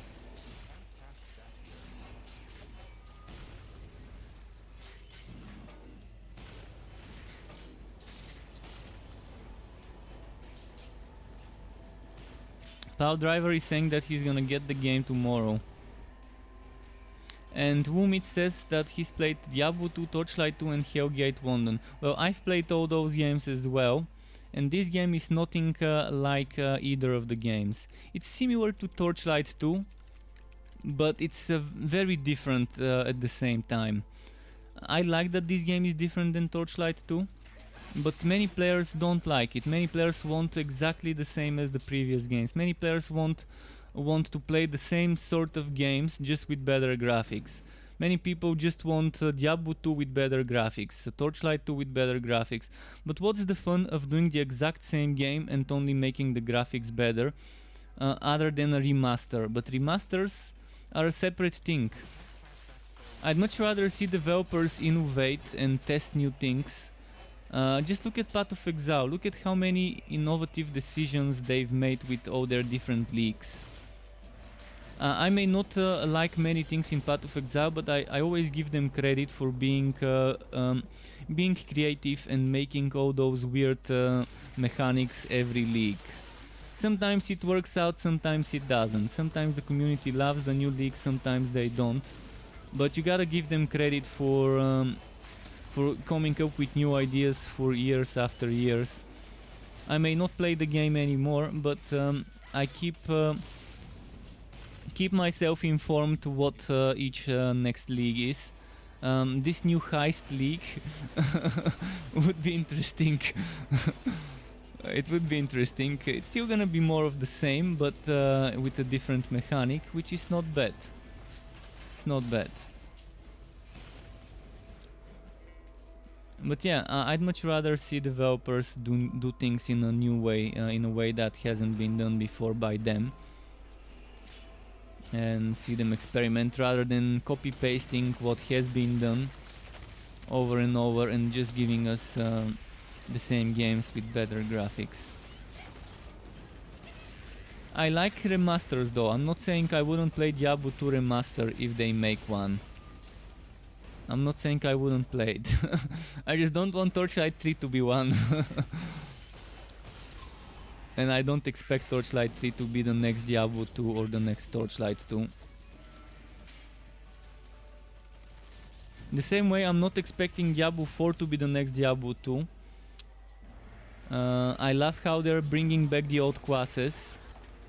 Like the druid, and I'm a big fan of that, but I like how they're doing skill points differently and how they're doing itemization differently in Diablo 4 from what we've seen so far.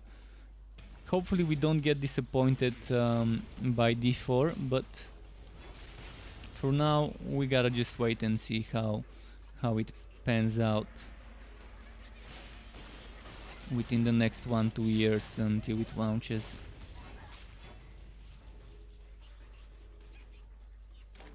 But yeah, that's one of my one of the weirdest questions, but one of the questions I see all the time, not just on my stream, on other streams as well.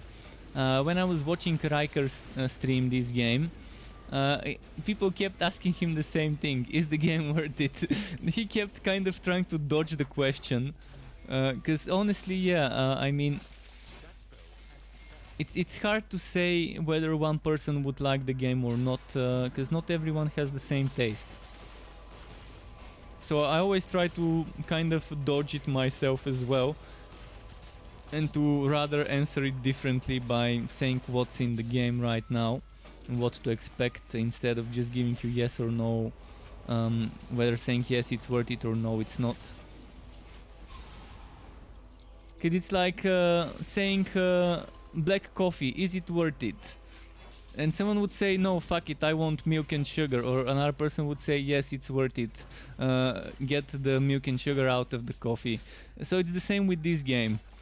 Not everyone likes what's in there, but there's definitely gonna be people that are gonna like it.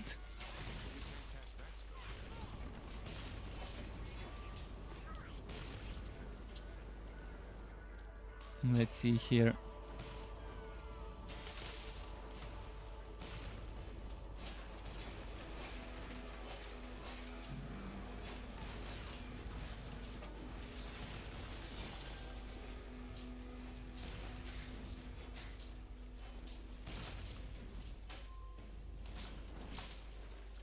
Is it enjoyable? Well, I have my fair share of fun, and I also have my fair share of non-fun moments. Sometimes I would feel super weak and I would rage how weak I am in this game, even on practice, and how I'm getting one shot even on practice while leveling up. But sometimes I would be playing a build that's a little bit stronger and not underpowered, and then I'm gonna enjoy it a lot. Like the build I was leveling up yesterday, I had so much fun doing that electrified sharpshooter build. It was just pure joy leveling that build and playing it. It hit a spot with all the procs that were happening. This build seems to be kind of similar, although a little bit more squishy, but it kind of feels nice playing this build too. And that's with me missing a very important item. The most important item, which is this one. I'm missing this item, the Molten Reach. If I had this item here instead of the Arc of Light, it would have been a very fun setup, because Entropy would have been on a cooldown, this skill, and it would have been shooting twice the projectiles. So along the purple projectiles there would have been orange projectiles that shoot randomly like that, and every single projectile would be able to proc Firestorm, Magma Burst, and this tier 1 bonus of the Falling Sword, as well as the stalactites from the Cave Breaker. And Cave Breaker can also proc Firestorms and the other things, and Firestorm can also proc the Cave Breaker, and so on. So it's like a a proc monster build. I just love doing proc monster builds in this game. So you can see there's a lot of things falling from the sky hitting the enemies, and this is what I'm going for with this build. Instead of going for direct damage, I'm going for multiple, as many hits per second as I can, so I can get as many things to proc as I can. And the build I uploaded today is kind of similar, just with the lightning relic and with the sharpshooter, but with the same principle. Get as many procs as possible, and that was kind of the main idea behind the build from yesterday, and behind this build, and behind some of the recent builds I've done. The Blazing Train, another Flaming Destroyer build that was kind of a proc monster setup. The Shooknado Vortex, another Electrode build that was proc monster. I just love proc monster builds for the Flaming Destroyer and for the Electrode. They just fit very well into the mode of proc monster builds.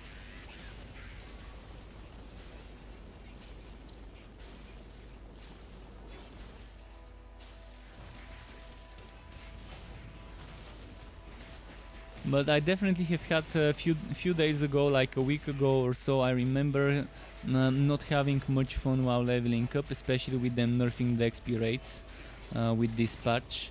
I didn't see a reason why the XP rates need to be nerfed, other than making players take longer to finish the game.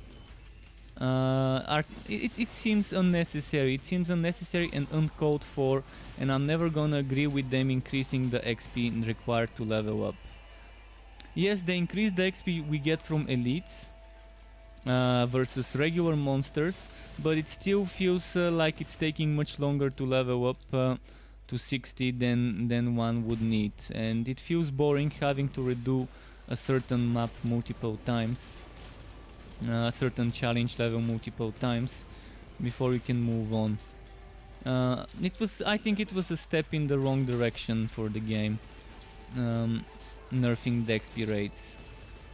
The same I can say about nerfing the drop rates, but it seems with this patch they're probably increasing the drop rates after the nerf with the previous patch, because I've been finding much more items here on the test server compared to the live server, where the drop rates are kind of nerfed right now.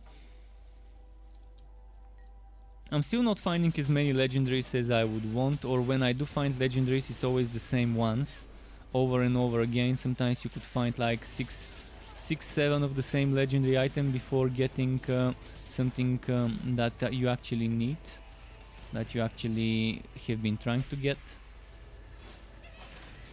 RNG can be fickle in games like this, especially when you don't have a system to reroll the affixes on an item. See, in games like Diablo 3, it would be okay if they nerf the drop rates of certain items, because you can reroll the stats. You don't like the stats on an item you got, well, you can sacrifice another one, get materials and reroll the stats. But in this game I can get 100 celestial masks and probably not get the one with the stats I want. I can get 100 celestial gauntlets and probably not get the perfect stats I want. But if we had a system with rerolling, I could get 100 celestial gauntlets or 100 legendaries, turn them into powder and reroll 100 times or 50 times or whatever many times until I get the stats I want on the slots I want. This is one of the few things I enjoy really about Diablo 3. The stat rerolling, the fixes rerolling system in Diablo 3. It's just nice. It fits very well into every single ARPG out there, to be able to change one affix. The same way Chronicon is doing it. When you're enchanting items, you can keep rerolling the affix until you get the one you want on the slot you want. And I think something similar in this game would be perfect. Then the WoW drop rates would make sense. It would make sense because eventually you will be able to min-max your build as long as you get items and sacrifice them.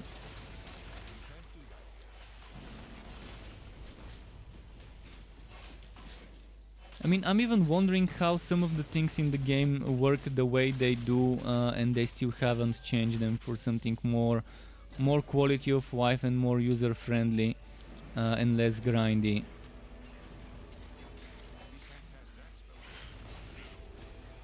I guess they're just not. That's probably not their priority at the moment. And they're probably saving this for the last couple of months of development before the game launches.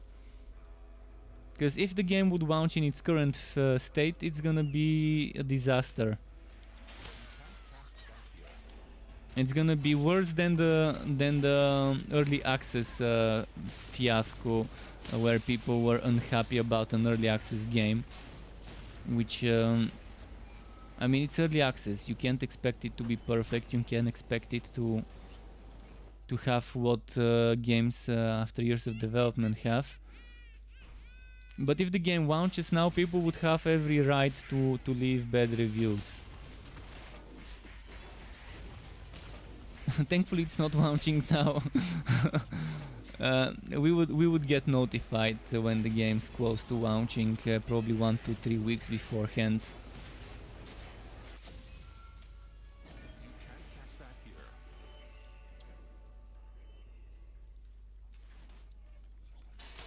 But yeah, Torchlight 3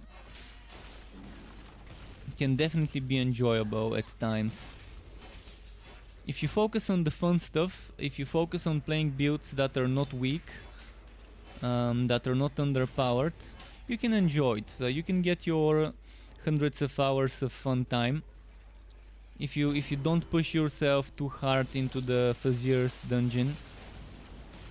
The one problem with the Fazier's dungeon, the biggest problem that new players would encounter is if they just want to farm level 60 items, they need to do shitty maps.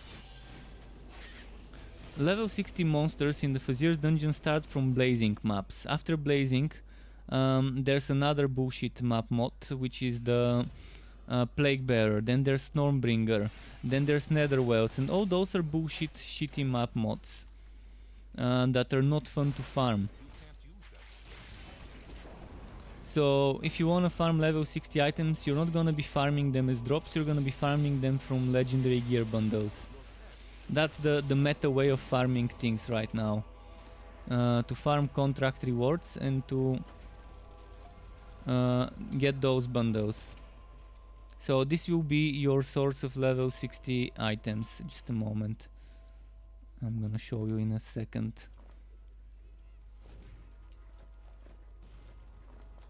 This thing, so that's gonna be your source of level 60 items once you reach level 60. So you could be doing level 55 enemies, or level 48, or level 52, or level 59, to do some proper maps that are not that boring and not that BS modifiers, but you can be going for infamous unique maps. And then you can get between 2 and 3 of those gear bundles a map, which is 2 or 3 legendary items a map. But you're not gonna have this map available to do every time. So sometimes you're gonna need to do 3 maps before you get a bundle. So yeah, it can be fun. As long as you know what to do to get your fun, as long as you know what to do to get your loot. I would love for them to make the enemies after completing the story, the enemies in the quest zones, scaling with your level, and be able to just redo those maps for wood, and to have maybe some special champions, some special nemesis enemies like in Grimdown that can spawn in those maps, and that would be a very cheap in brackets way to do extra end game content, to give us some sort of similar to the Nemesis system in Grimdown way of killing some enemies in the story zones, and to get the enemies in the story zones to scale with our level after finishing the story, so that people who don't like the Fuzzier or have done enough Fuzzier and gotten bored of it could just have some sort of variety. And then while doing those maps they can find phase beasts, and with the phase beasts they can do phase beasts bosses as well. Long ago the phase beasts actually gave you a whole dungeon, not just a boss fight, but a whole dungeon with 1 or 2 stages and a boss at the end. And it was pretty fun. It was pretty fun back then. I much prefer the old phase beasts, the old phase beast system compared to the new one, where it's just a single quick boss fight and then you're done with it. But this game is not afraid to experiment. I mean, they've changed so many things over the last year and a half. It's unbelievable how the game has changed.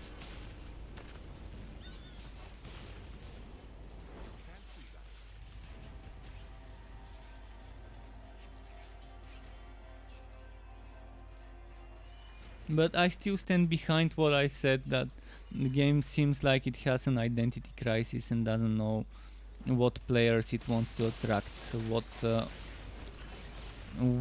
players it wants to play that game.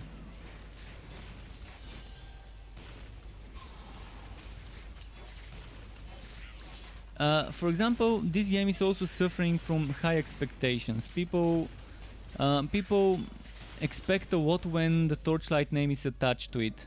But even if the Torchlight name wasn't attached to it, that's not gonna make it. It's not gonna make the identity crisis of the game go away. Even if this game didn't have Torchlight in the name, and people didn't have expectations for it to be the next Torchlight 2 or so on, the things that people quit for, the reasons why people quit this game for, would still be in the game. So yeah, some people say that the Torchlight 3 name bears heavy weight with it. It's true. There's a lot of expectations, but even if you leave that aside, the game still needs a lot of work to attract a lot of people playing it. Right now there's probably around 400-500 people playing the game. And maybe after each patch there might be a peak up to like 1,000. Let me quickly check. I'm gonna check how many people. 286 people in game right now. And this game's all-time peak was 3 months ago, 5.6 thousand. Since then it's been going worse and worse. Let's see, let me show you on the screen quickly what I mean, so you can see for yourself. So how do I see it? Lifetime concurrent players on Steam chart.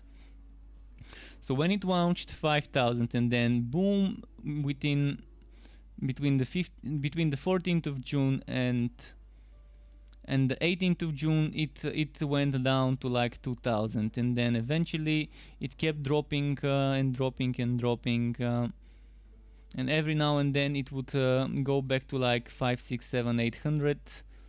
But yeah, I think the game really needs some serious thoughts. I think the devs need to make some serious get some serious thinking done in regards to who they want to play this game and how they can attract those people, and what the recent changes they've made mean to those people. Alright, enough of this. But yeah, I've spent a ton of time in this game, and I'm gonna spend a ton more. Because there's a lot of things I like that I can't get in other games done in the same way they're done here. But it's also vice versa. There's many things in other games that I like that are not done here in this way, but I don't expect this game to be copy pasting, as I said. Ooh, yes, Gauntlet Goblins, oh yes. Although Gauntlet and Gearwalkie, kind of a weird combo when there's no drops in the Gauntlet map. This is one of the best maps for leveling up, by the way, Gauntlet, and if it's Goblins, even better.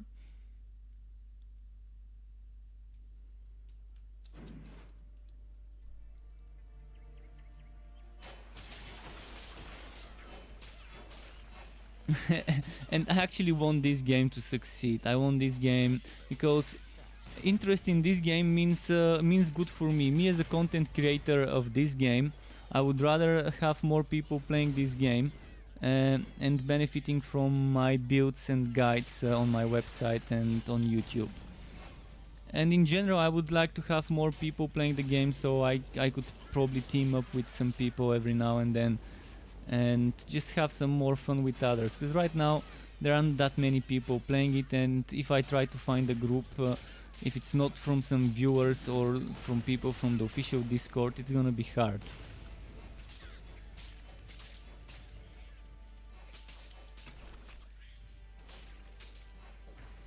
But again, there's time until the end of the year. We don't know what's gonna happen before the game launches, what changes they're gonna make.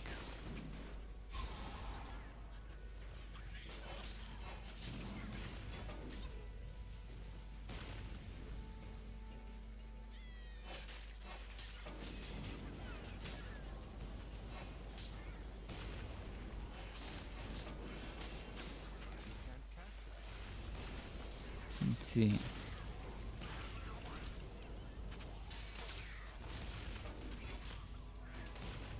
Torchlight 2 release on Steam, 60,000 players. Yeah, Torchlight 2, interesting release times back then.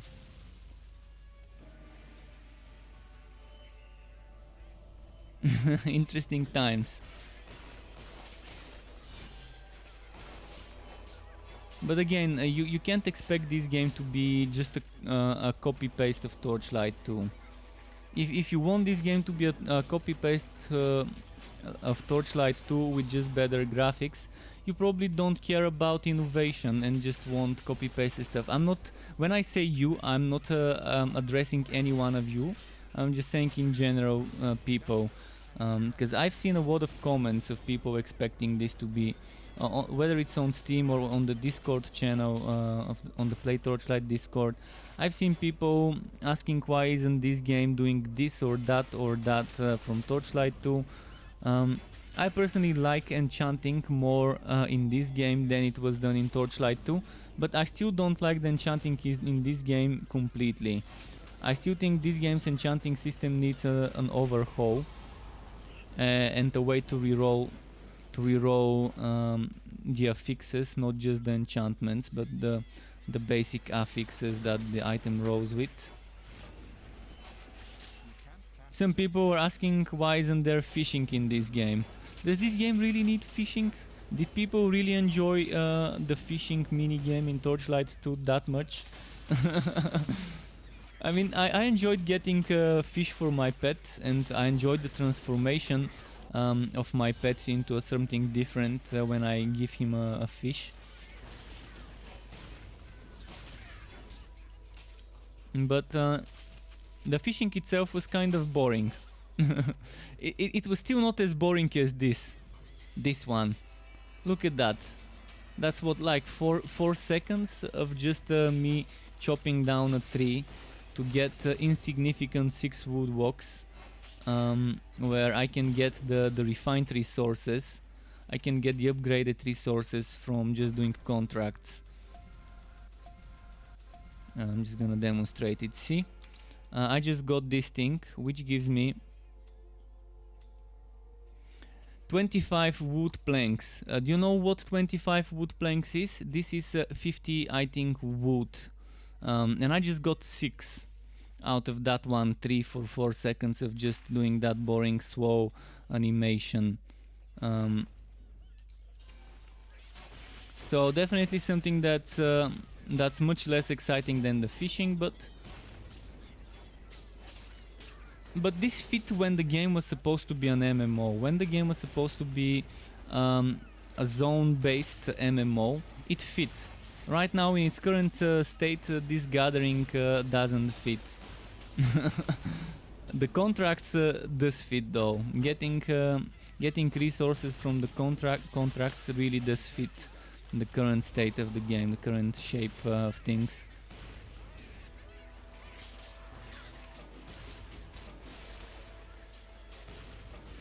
So it's super underwhelming how little resources you get and how much you need to craft certain things. When you compare the resource bundles versus the amount of resources you get by manually collecting them.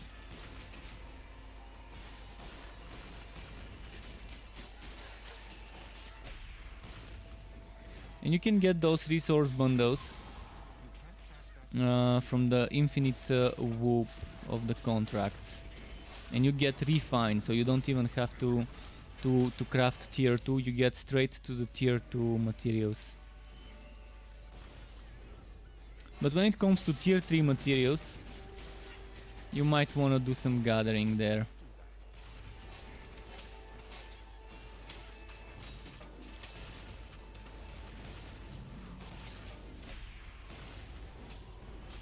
Oh, almost died here.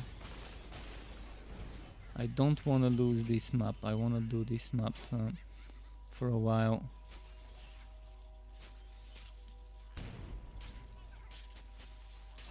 But yeah, Wumit, I definitely was not referring to a specific person when I was saying...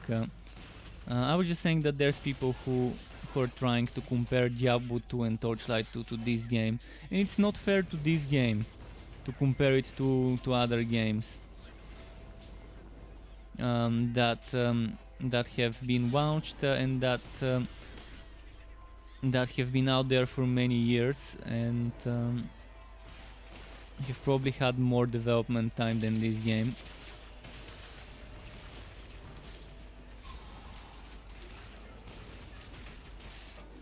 I definitely have a lot of things in Diablo 2 I love. But I also think that there are certain things in Diablo 2 that haven't aged greatly. Some things in Diablo 2 aged like fine wine. Others aged pretty poorly as systems compared to like 20 years ago. 20 years ago they might have felt amazingly nice, but now some things in Diablo 2, for example, might feel a little bit outdated and boring. And I had a person in my chat some time ago that said that he can't respect any person that has anything bad to say about Diablo 2. I mean, I'm always realistic. I'm not gonna put pink tinted glasses of nostalgia and say that Diablo 2 was perfect in every single way, because it wasn't. It was good, it was definitely amazing, especially at the time when it came out. And I would play a remaster if they make a remaster of just improving the graphics and keeping things the way they were.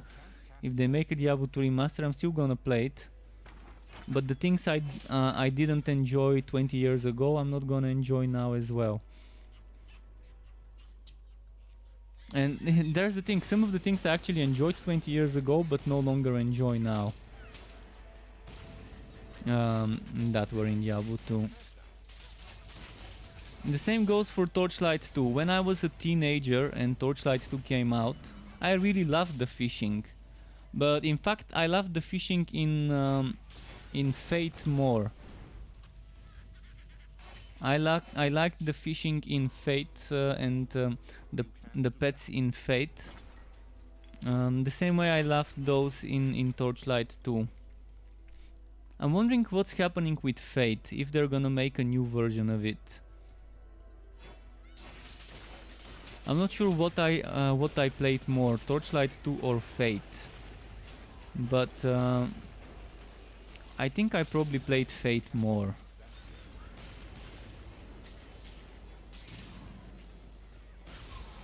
Fate was the biggest scam ever? Really? What happened with it? I have no idea what you're referring to.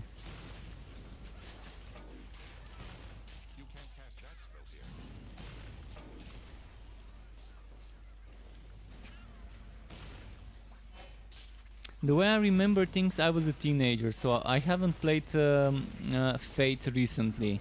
I did play 2 or 3 years ago, I played Torchlight 2. Before I got invited into the Torchlight Frontiers Alpha. I did play Torchlight 2. But ever since I got invited in the Torchlight Frontiers Alpha, I've not touched Torchlight 2. But Fate I've not touched in like 10 plus years. Maybe more. Oh, they were promising a changing world. Okay, I didn't know about that. I just enjoyed it as a game. I didn't have high expectations about Fate. I didn't know what Fate was gonna be. It just came out one day. My brother and some other friends in the neighborhood started playing Fate, and I tried it and I liked it, and it was fun. We had fun playing Fate.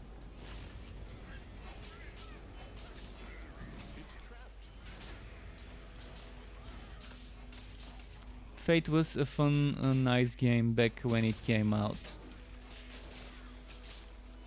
But I probably was like a teenager when Fate was out.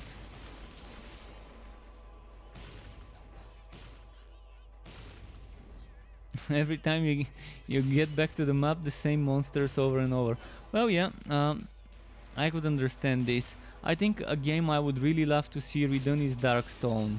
If you guys don't know what Darkstone is, you might want to look it up.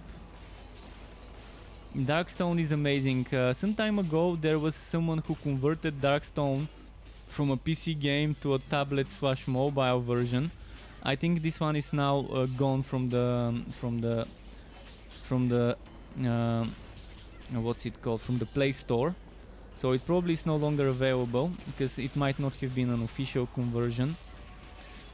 But I really loved Darkstone, and I would love to play a game like it soon, something similar, the way they did it back then, like a Darkstone remaster with better graphics. I would gobble that up super nicely.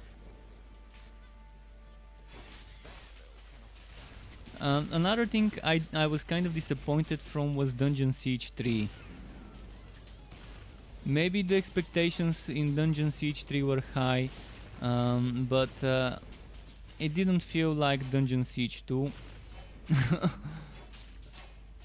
But even if it wasn't a Dungeon Siege title, even if the Dungeon Siege title was removed from Dungeon Siege 3, it still would not have made it a decent game. That it was okay, but it wasn't a great game. It was kind of underwhelming as a game.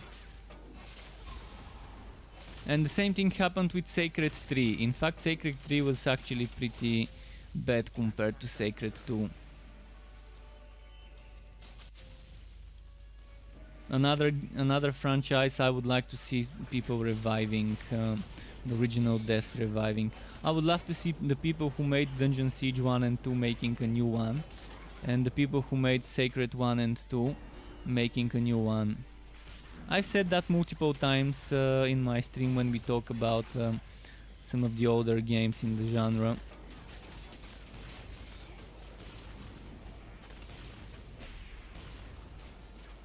You never hated, Gwen says he never hated a game in the first 10 hours, then he hated Fate. Okay, interesting. I guess it was that bad for him.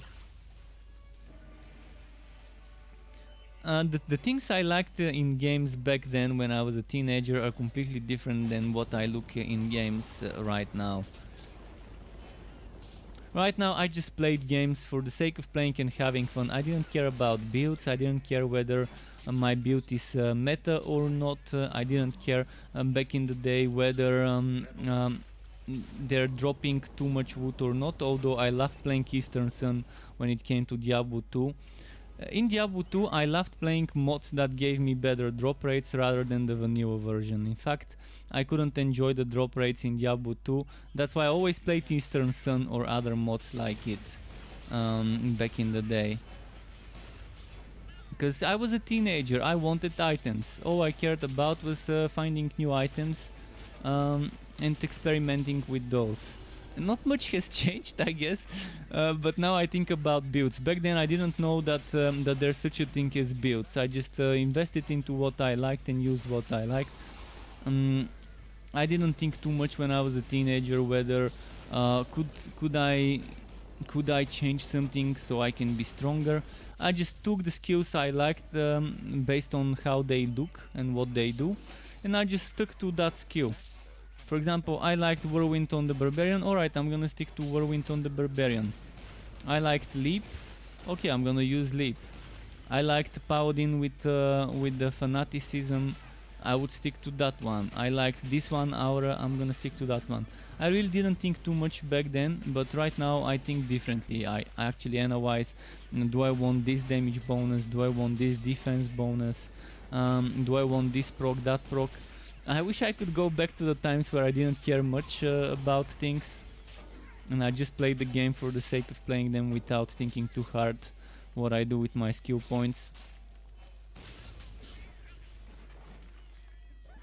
Right, I got level 52, I'm probably gonna get 53 in this map, because there's a lot of enemies to kill all the time everywhere.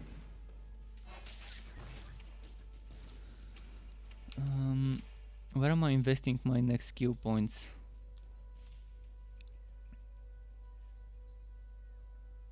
Should I get Magma Burst first? Or maybe wait before getting Magma Burst, maybe get the tier 2 bonus here.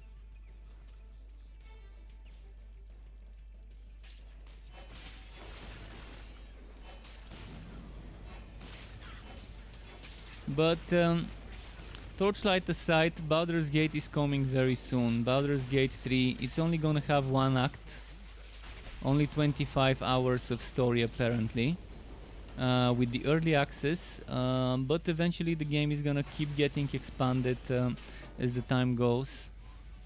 So if any of you are looking forward to watching Baldur's Gate 3 streams, I would be doing that when it comes out as early access title on Steam.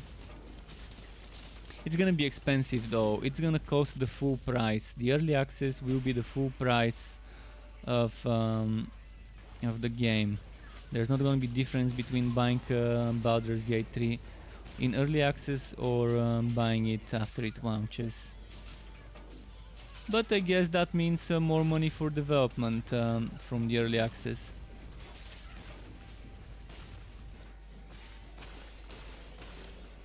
And this first act of Baldur's Gate 3 will be bigger than the first act, much bigger than the first act of Divinity Original Sin 2. Much more dialogues, much more choice options, much more battles spread out throughout the map, more enemies, more NPCs and things like that. I might sound like a salesman trying to sell you some vacuum cleaners in the 60s. A 60s door-to-door salesman, that's probably what I sound like when I talk about Baldur's Gate 3 right now.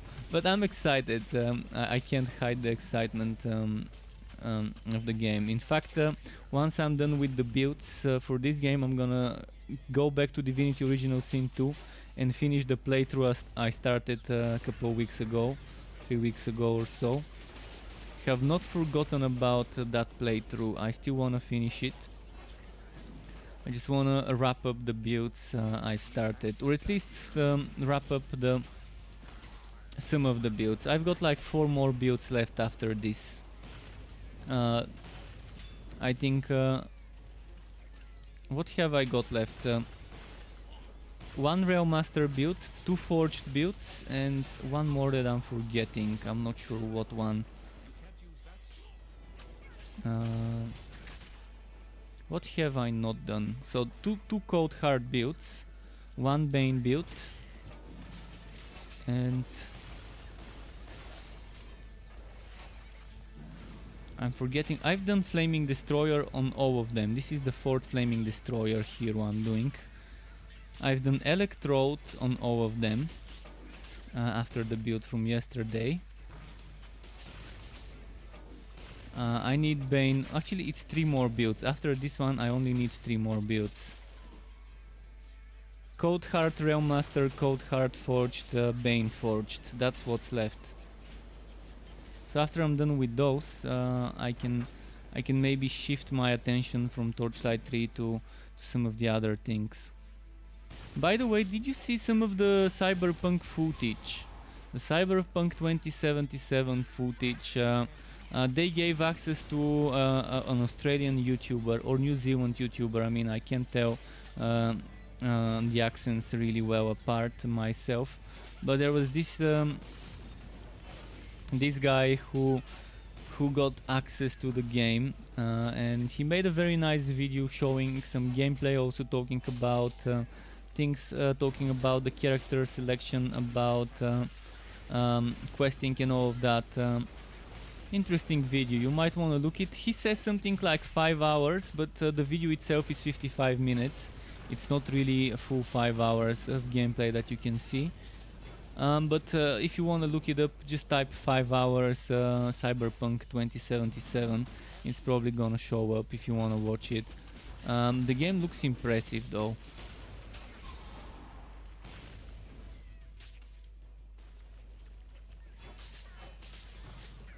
Well, we'll see what it is. I'm expecting sci-fi Witcher, that's what I'm expecting. Whether my expectation will be met or not,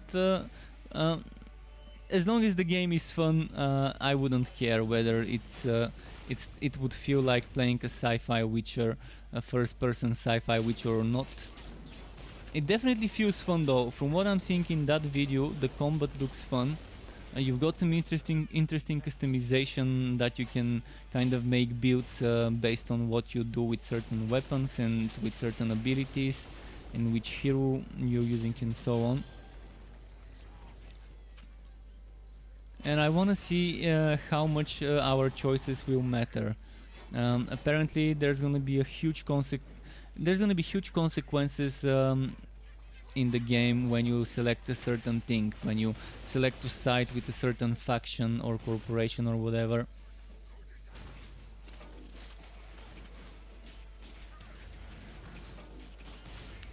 Visually the game is stunning, there's no doubt about it. I've seen footage of the game with the new Nvidia games, with the new Nvidia graphics cards playing it on 4K.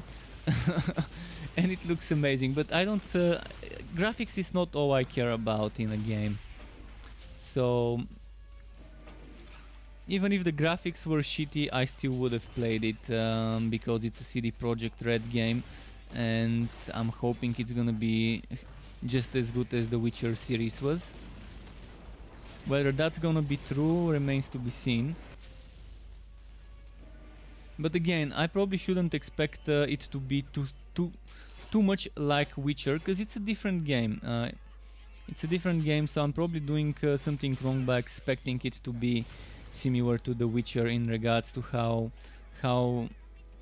the world will feel, how my choices will matter, and how the story will be. As a playstyle, it feels super different, because first you've got that first-person camera if you want to swash things and to shoot at things, and it's sci-fi on top of that, so it's definitely very different. But I think it's still gonna be the same amount of detail to the world making when they're building the world, the universe of Cyberpunk. That's what I'm expecting, like a nice living universe there that I can interact with.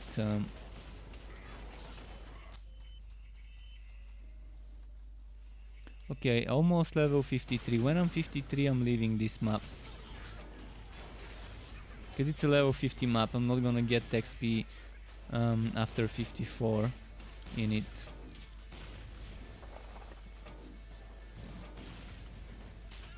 But this is a perfect example of my favorite types of maps while leveling up. To those of you who are new and are watching me for the first time, this is my favorite thing to do when I'm leveling up, finding a gauntlet map.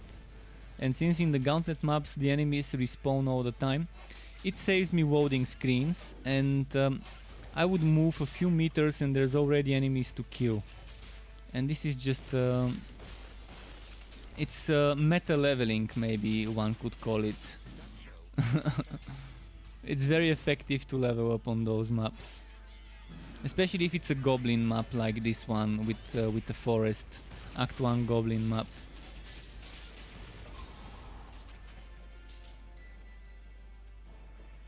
There's actually even a trick to how to do those.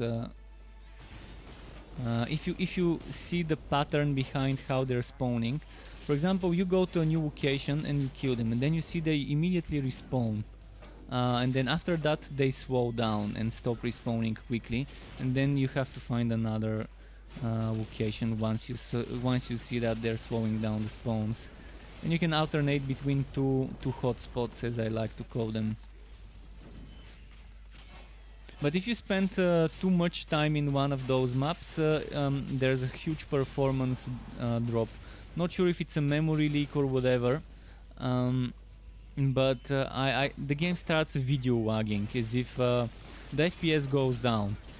Let's say it like that to make more sense. Until you leave the map and start a new one. So probably you can spend like 30-40 minutes in the map before you start seeing this problem.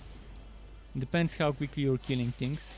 Once I got like 10,000 XP plus from one of those maps, from like 55 to like 57, or maybe from 56 to 59. I can't remember exactly the numbers, but it was a lot of XP.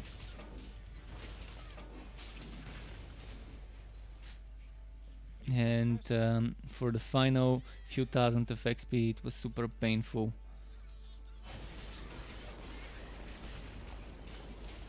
The downside of those maps is there's no drops, but right now I don't care about the drops. I just want to level up quicker, because the new XP rates are terrible. The new XP requirements are terrible, let's say it like that. Like level 60 is what, 6000 XP, and before I don't think it ever went more than 4k XP to get 60.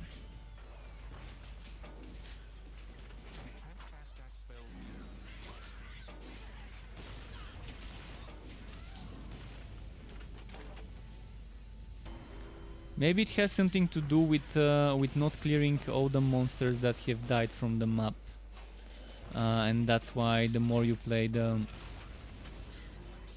harder it gets for the performance. Oh well, I teleported by accident.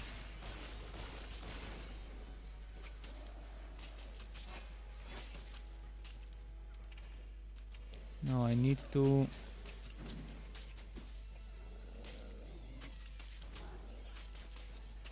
teleport down there.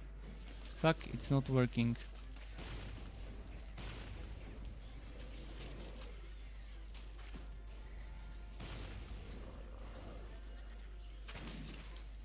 Fuck, how do I teleport down there?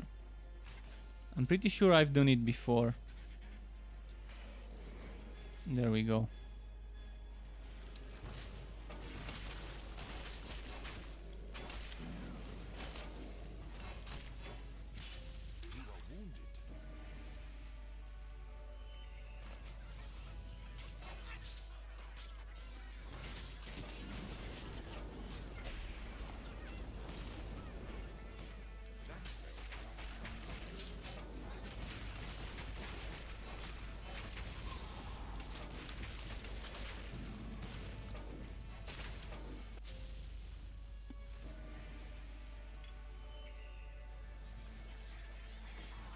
look at this. I wanna do it like that. Boom.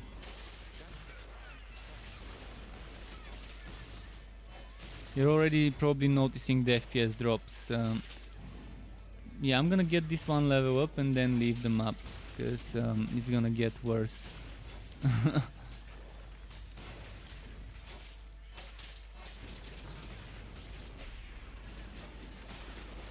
I think it just needs to start clearing all those dead corpses from the world. Not all of them get cleared, some of them remain.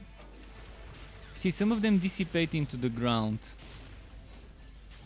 Others, I don't know, others seem to stay there for quite some time, and maybe that's causing the problems. Maybe it's something completely different, unrelated to the corpses and the dying monsters.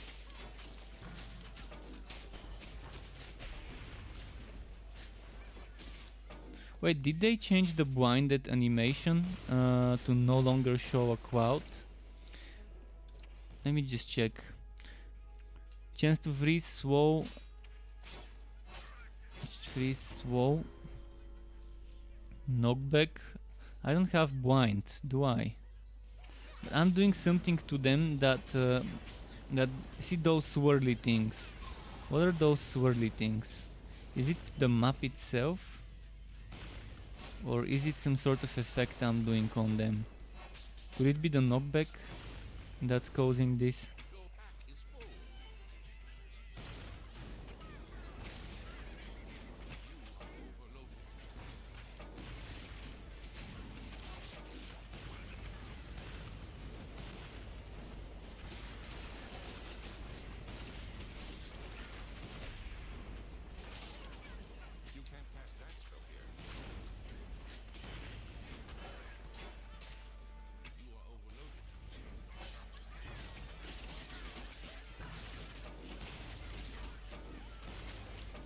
Nice.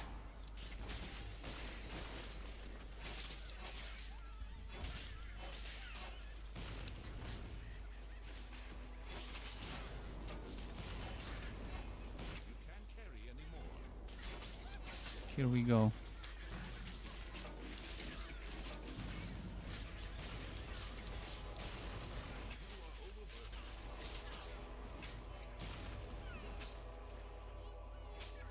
See, there's something I'm doing to them, I'm not sure what it is. Is that the slowing animation? Yeah, that's the slow. Okay, it looks weird. Maybe that's something recent that didn't look like that before. Because I've just recently started noticing it's like some swashy animation around them, like yellow slash green looking thing around them when they're sword, and it looks as if anime hits sword swashes on comics and stuff like that. That type of thing, like a gust of wind. See this one that's swirling around the enemy. And I was wondering what's causing this. I can definitely say it's gotta be the slow.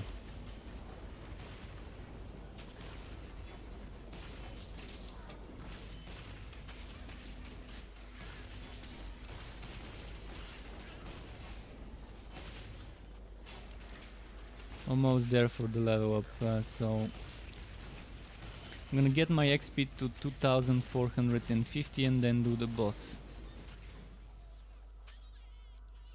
I'm gonna go back to the start of the map and then clear on the way to the boss once more everything.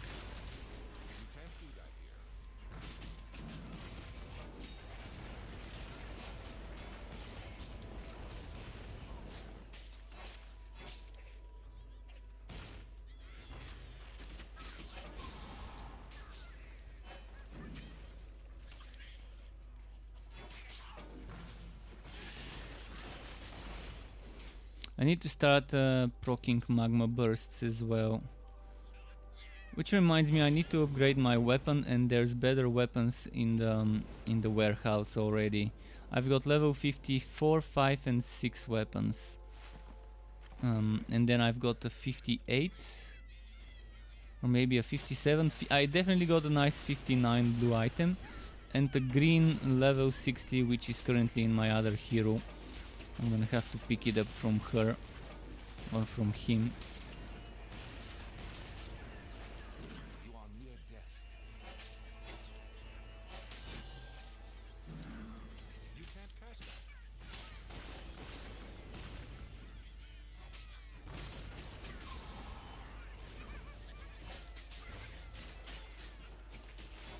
You feel better.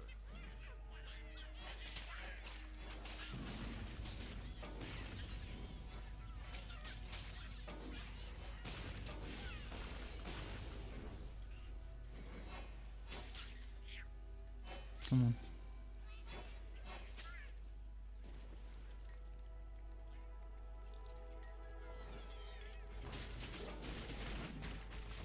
You are overburdened.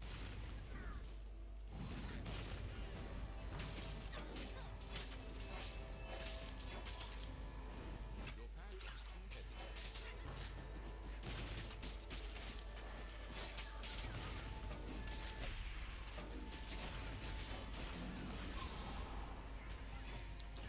Like this, back here. You're probably already noticing the FPS drops. And it's not me, it is the game, it is the map.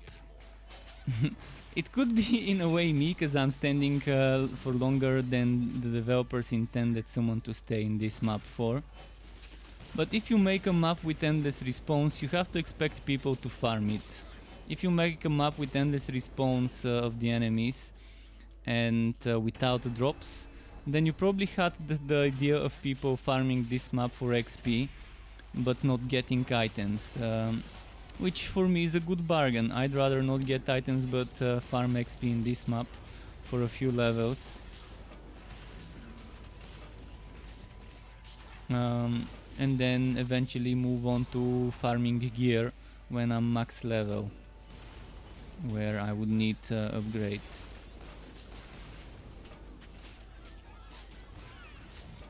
Right,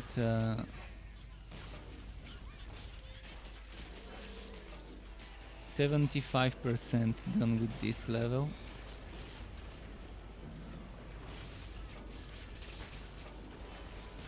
Or maybe 80% done with this level almost.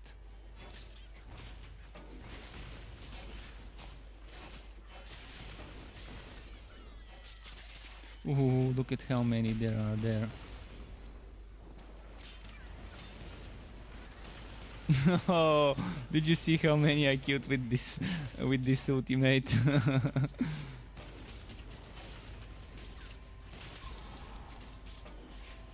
Oh, it's casting entropy in the sky, going upwards. It's casting this into the sky.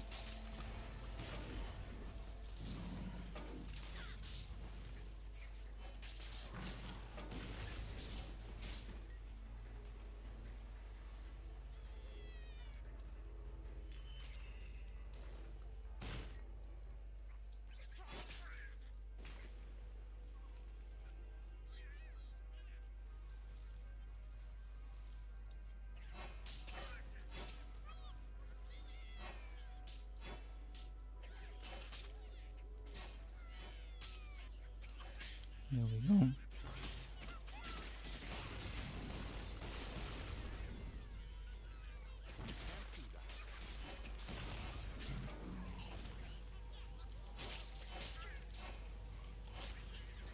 Alright. Here we go.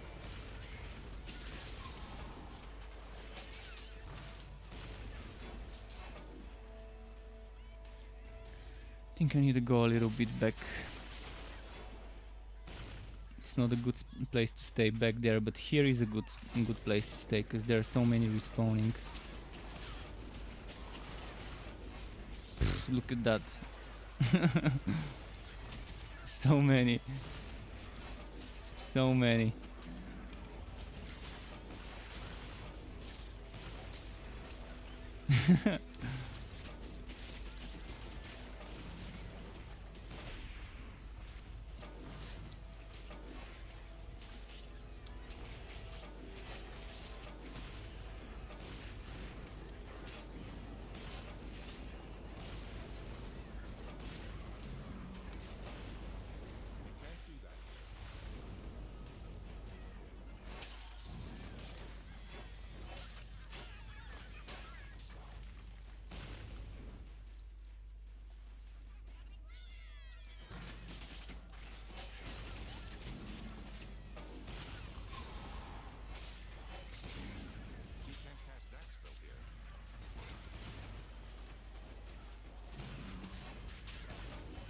Come on, come on.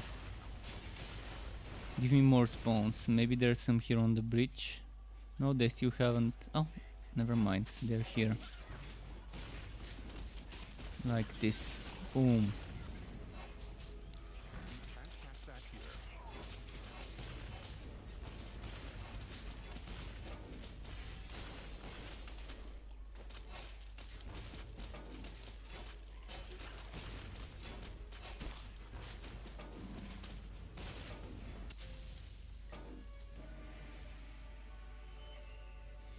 The wax are getting heavy, so I really need to leave that map ASAP. Thankfully I'm very close to leveling up, so I can just stay for another few packs. 150 more XP and then I'm going for the boss. And the boss should give me the remaining 50 to level up.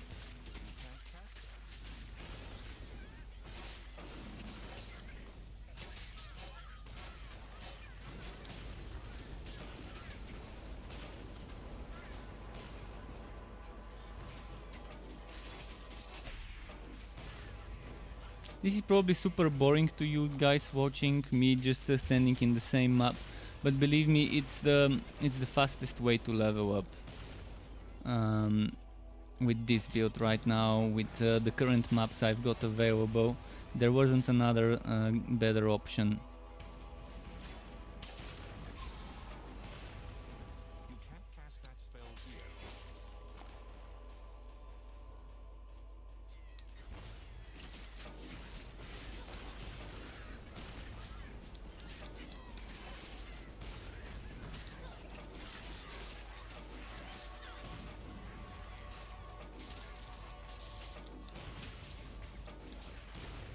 You can't do that. A bit more, a bit more.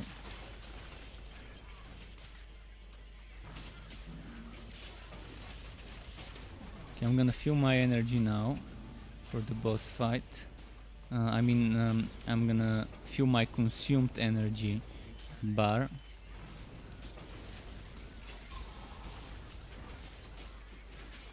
And I should go to the boss anytime now. Let's get moving.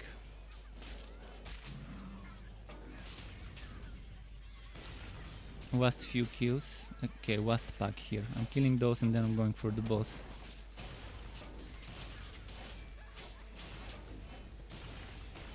Where are the other purples?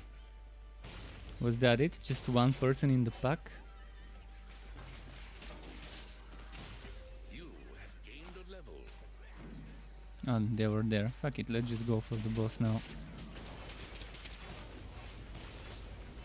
Couldn't resist. Look at how many were waiting for me there. Alright, moving.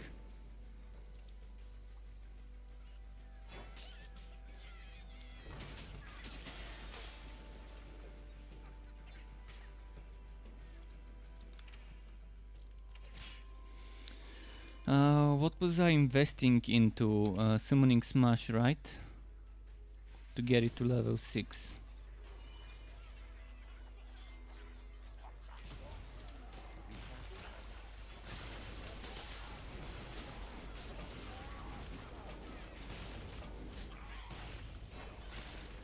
The performance is still bad because it still counts this as the same map. After I leave this map, you're gonna see it's gonna stop dropping frames. It's just too many things have been killed in this map, and there's something to do with that. The more enemies you kill, the worse the performance gets. Your pack is full.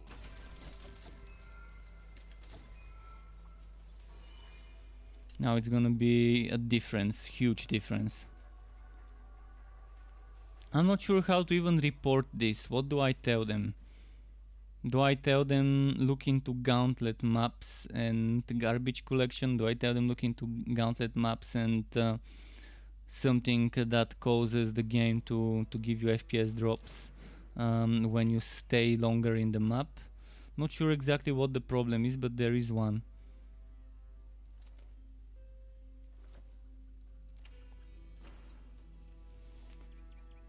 Let's look for a better weapon. I mean, this one is one obvious choice.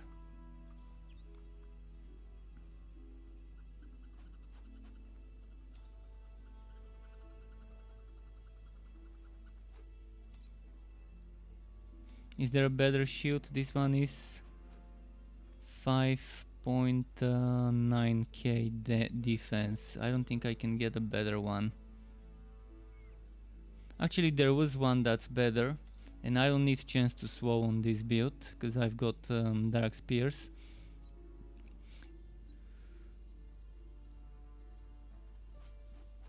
This one can be very strong.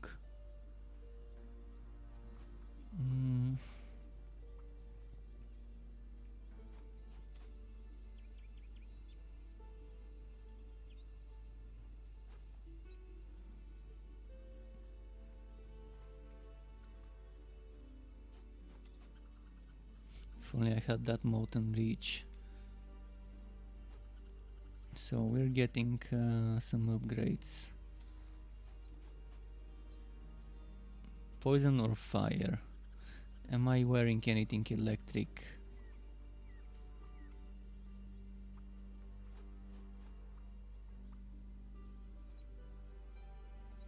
Difference will be small, so I'm gonna go for this one. And then maybe this one with the electric. Actually, let's go for this one with the extra defense.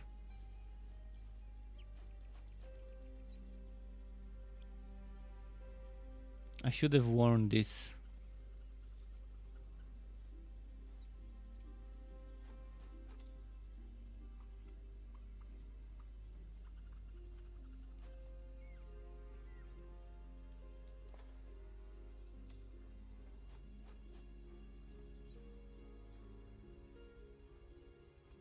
Okay, so let's equip this. Let's put this in the storage where the Woby gear is. And let's save this for now.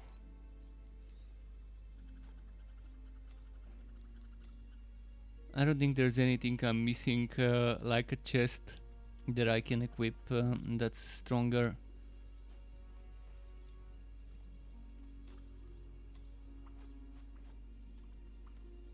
What am I wearing? I can try and find better shoulder armor. Something with more than 37 crit and more than 1000 defense.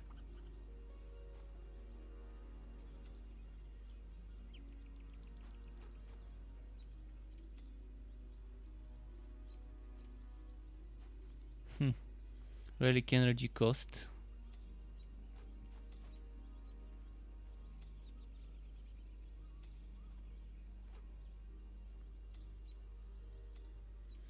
Doesn't seem like there's a better option. Maybe this one. I'm losing some block chance and crit, but I'm getting more defense.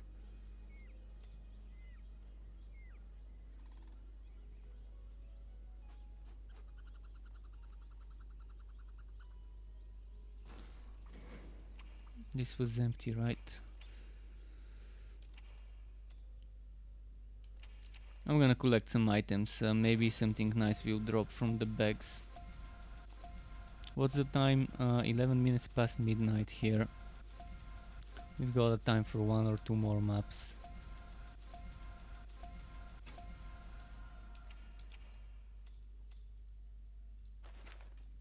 It keeps giving me storm blades. Seriously, this game, I don't know what's wrong with the drop rates, but obviously some items have much higher chance to drop compared to others.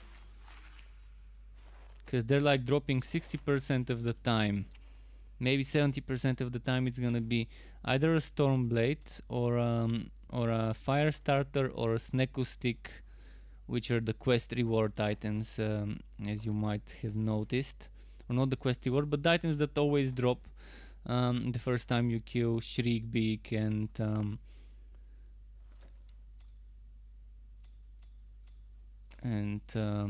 who else dropped the other items? I forgot the names of the other item drops. But yeah, there's three mini bosses, three enemies that each drop one of those. Kronk is one of them for the Sneku stick. Then there's Shriekbeak, and then probably not White World, but this other guy, Strong Tusk, I think. Your pet Mega has packs. Let's do mega packs.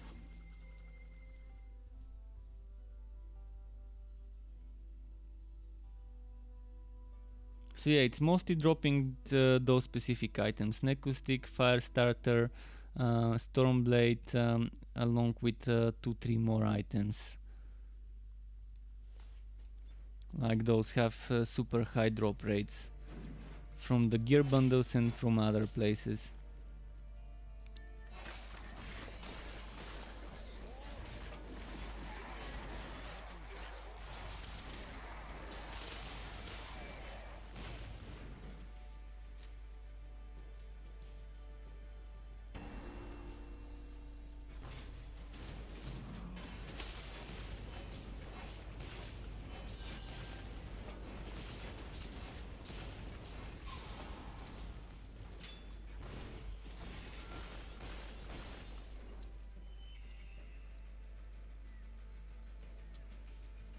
Not enough shadow step charges, yeah, but I actually do have one.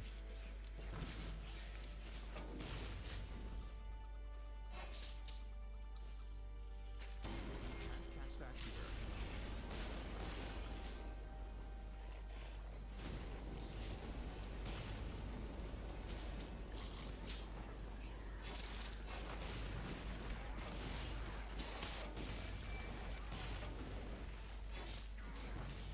here. Boom, it's back.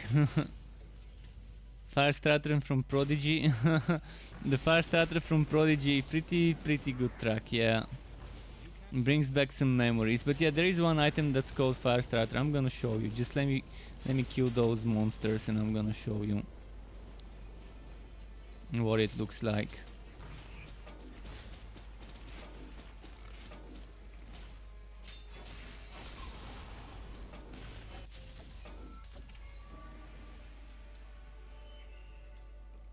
So this is the Fire Starter. You combine it with the Fire Woe. Fire Woe is this. On block counterattack with a Fire Bow that deals 75% weapon damage, empowers Fire Starter. And Fire Starter cast Sword Smash, gain a fire charge, use basic attack, spend a fire charge to hurl firebows, each dealing 40% weapon damage, and when you empower it, you get 2 more fire charges. So 3 total when you have both items equipped. Oh, definitely a good track.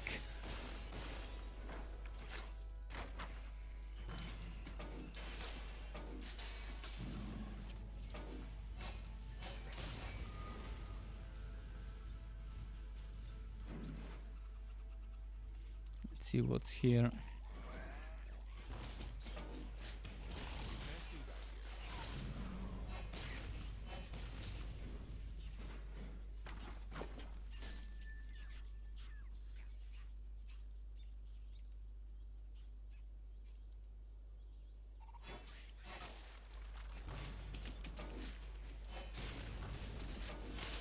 See what's here.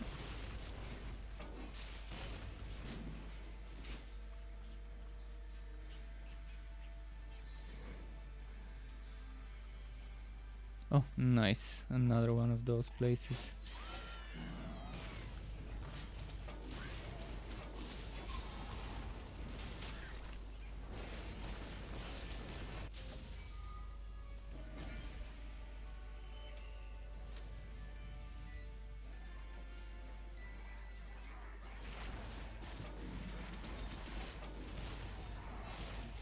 Come on, die, die.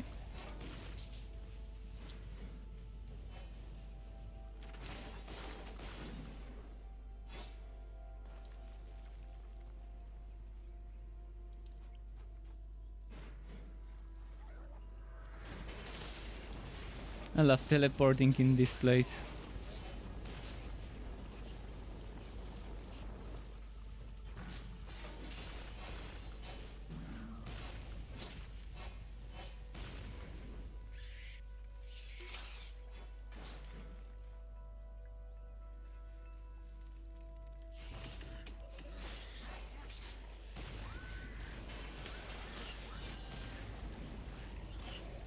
on. Keep it moving, keep it moving. Fortunately, I'm very behind on the leveling up, and again, after I end my stream, I'm gonna keep leveling. Yesterday I had to stay awake until 2:30 in the morning just to be able to hit level 57 on time, so that on the next day I can make the build video. I'm gonna have to do the same thing. I'm gonna have to stay until 2:30 in the morning just so I can get enough XP to do that build video tomorrow with level 60 items. The few level 60 items I've got, the one level 60 weapon, and I think I've got like a chest and leg armor 59 or 60. I normally I think 57 is all I need to tell people how good a build will be at 60. If the build is okay at 57, it's gonna be okay at 60. If I like it at 57, I'm gonna like it at 60. If I don't like it at 57, 3 more extra points are not gonna change much and make the build magically become something I enjoy.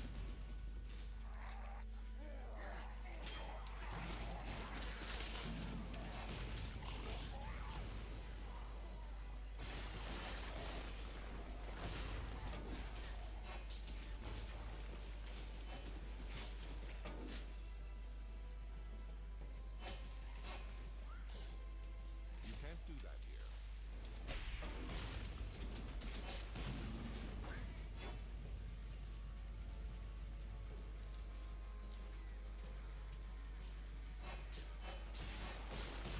Come on, come on. You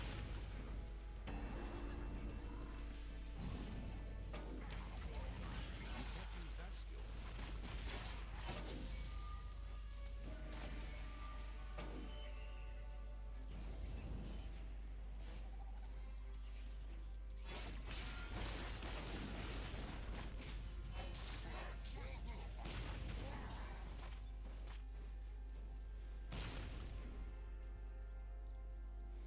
Another bridge.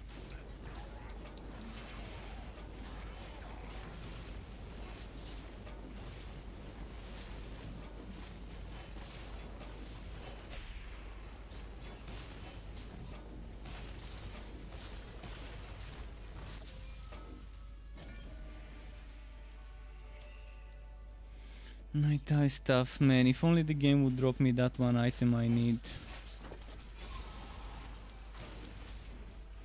I so want that Molten Reach for the fun version of Entropy.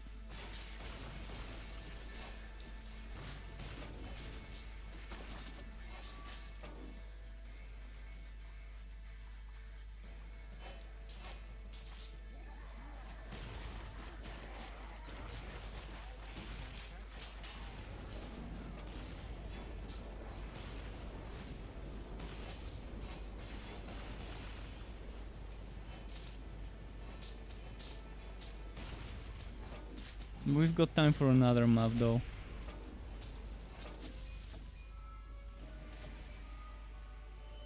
So let's go wrap this one up and see what awaits in the next one.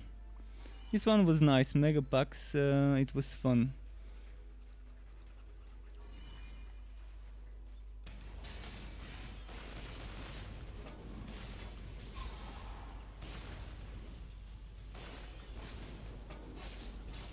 You can't cast that here.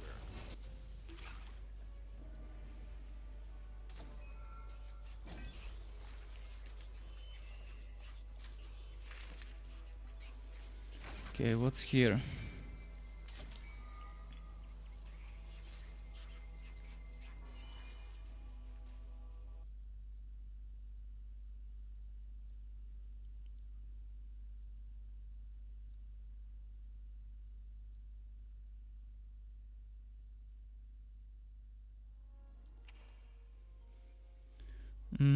What's this? Govinov? No, no, no. It's not dropping much good stuff at this level.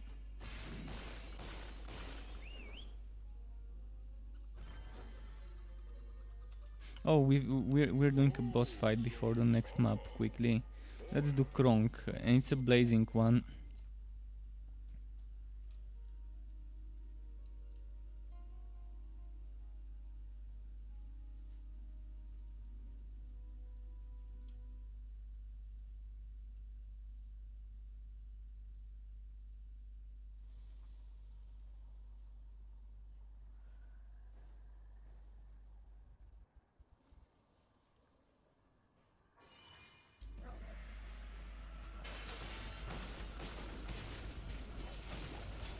Let's build up some energy before we DPS. Although we're still DPSing even while building energy.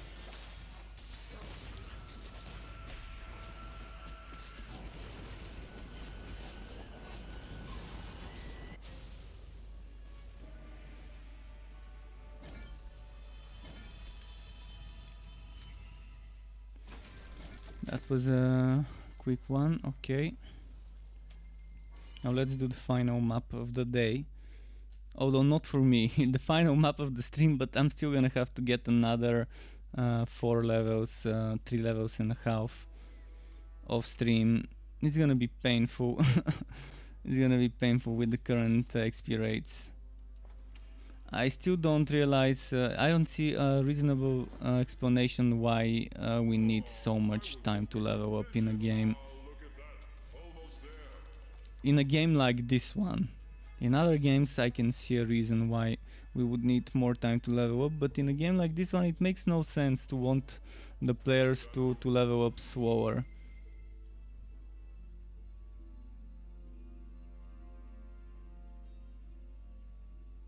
Would have been 57 by now if it was the old drop rates, the old XP rates. If not 57, would have been at least 56 by now.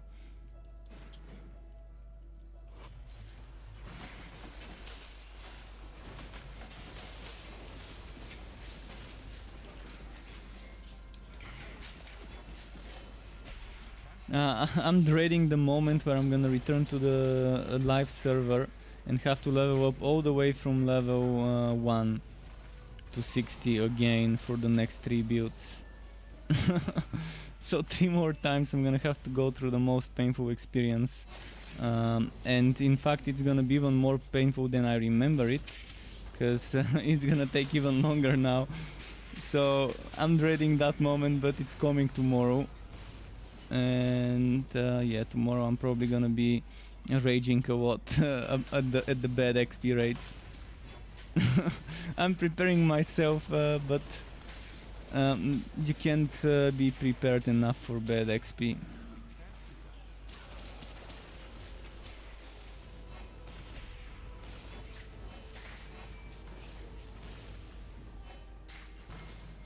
Let's see.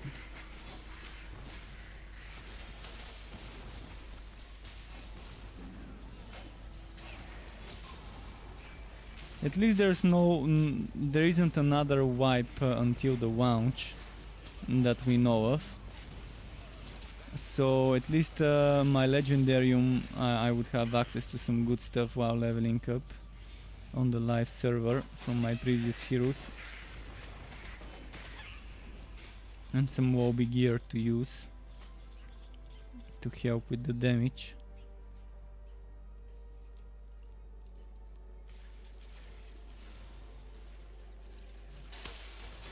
And the worst thing of all is from all those 3 times of leveling, 2 of them are forged. But if they don't fix some things like fire, like snowstorm, if they don't fix snowstorm, I'm not gonna level up the snowstorm forged and the snowstorm slammer realm master until it's fixed, because I wanna see it work properly. And then that means if it's not fixed, I'm gonna just have to do the summoner forged, the Bane forged, and then wait for snowstorm to get fixed before I make the last 2 builds. It's not gonna be really the last 2 builds, but it's gonna be the last 2 of the 20 combos of Relic plus Quas. This one is combination number 17. I've only done 2 builds for 2 combinations. I've done 2 cold sharpshooters and I've done 2 electric realm master builds. For all the rest I've got one of each except cold hard realm master, cold hard forged and bane forged. And this one coming tomorrow.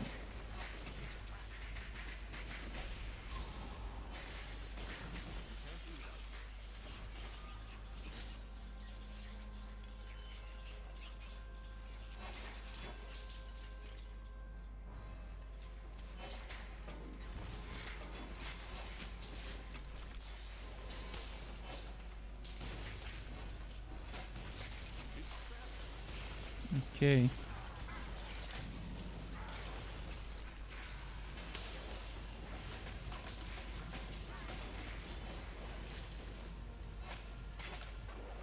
What map is this? Berserking Oops All Traps. No mega packs or anything.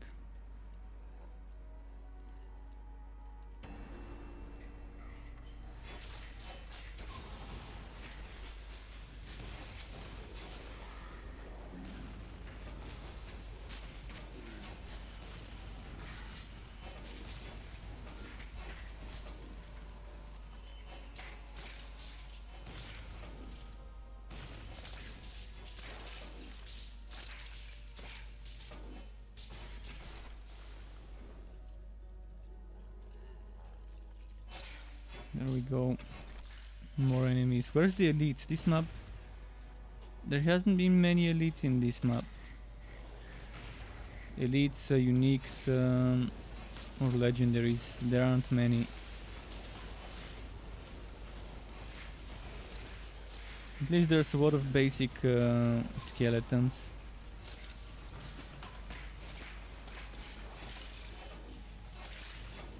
But the XP they give is basic as well. There we go, minions and unique.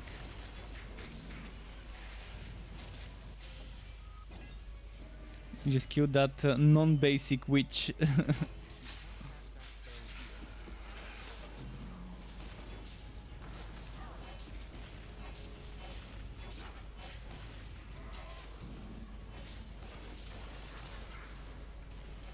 There we go.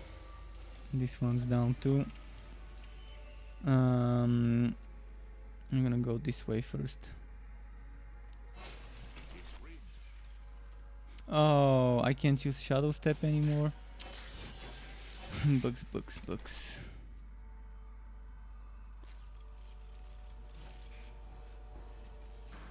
No more Shadow Step until the boss room.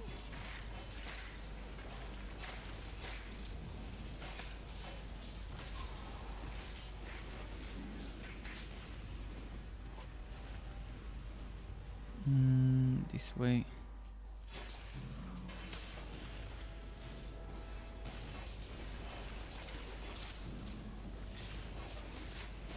Come on. Boom.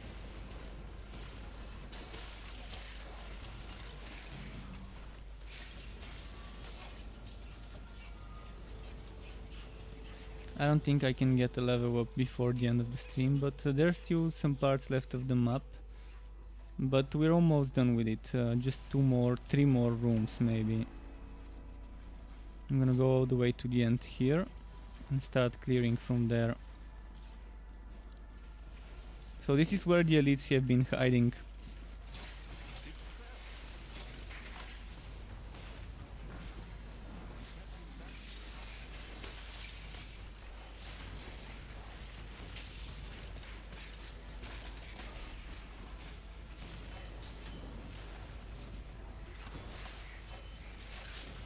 It sucks when I can't use my Shadow Step, it's terrible. I can't escape some of their attacks. I can't teleport when they surround me and body block me.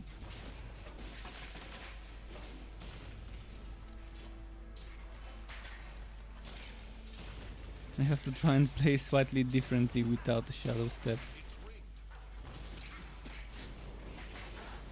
Oh, which reminds me, let's build Let's build the energy spent for the ultimate for the boss.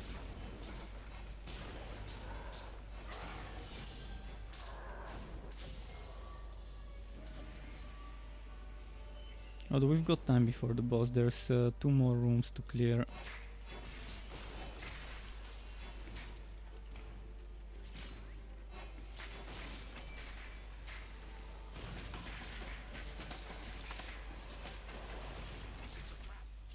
Let's clear this one first.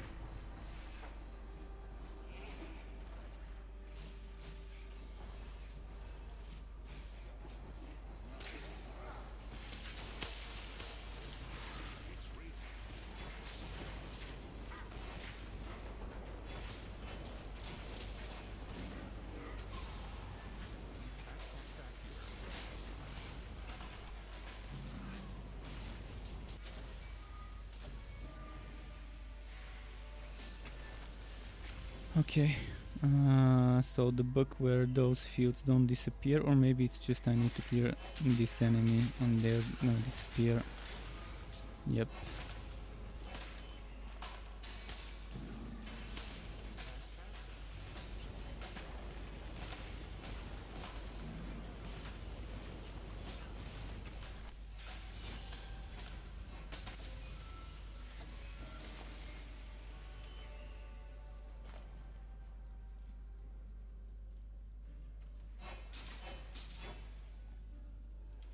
Okay, there we go.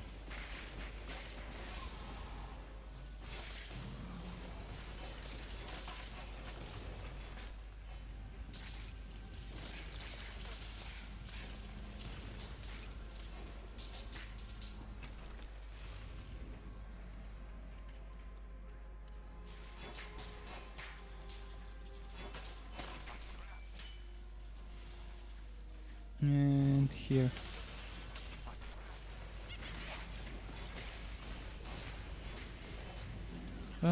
I don't have shadow step. Shit, I'm surprised I survived this without shadow step.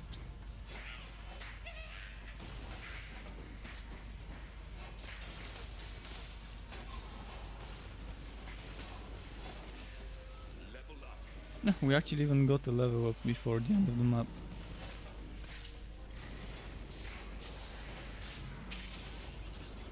So 3 more levels that I'm gonna have to do off stream after this map.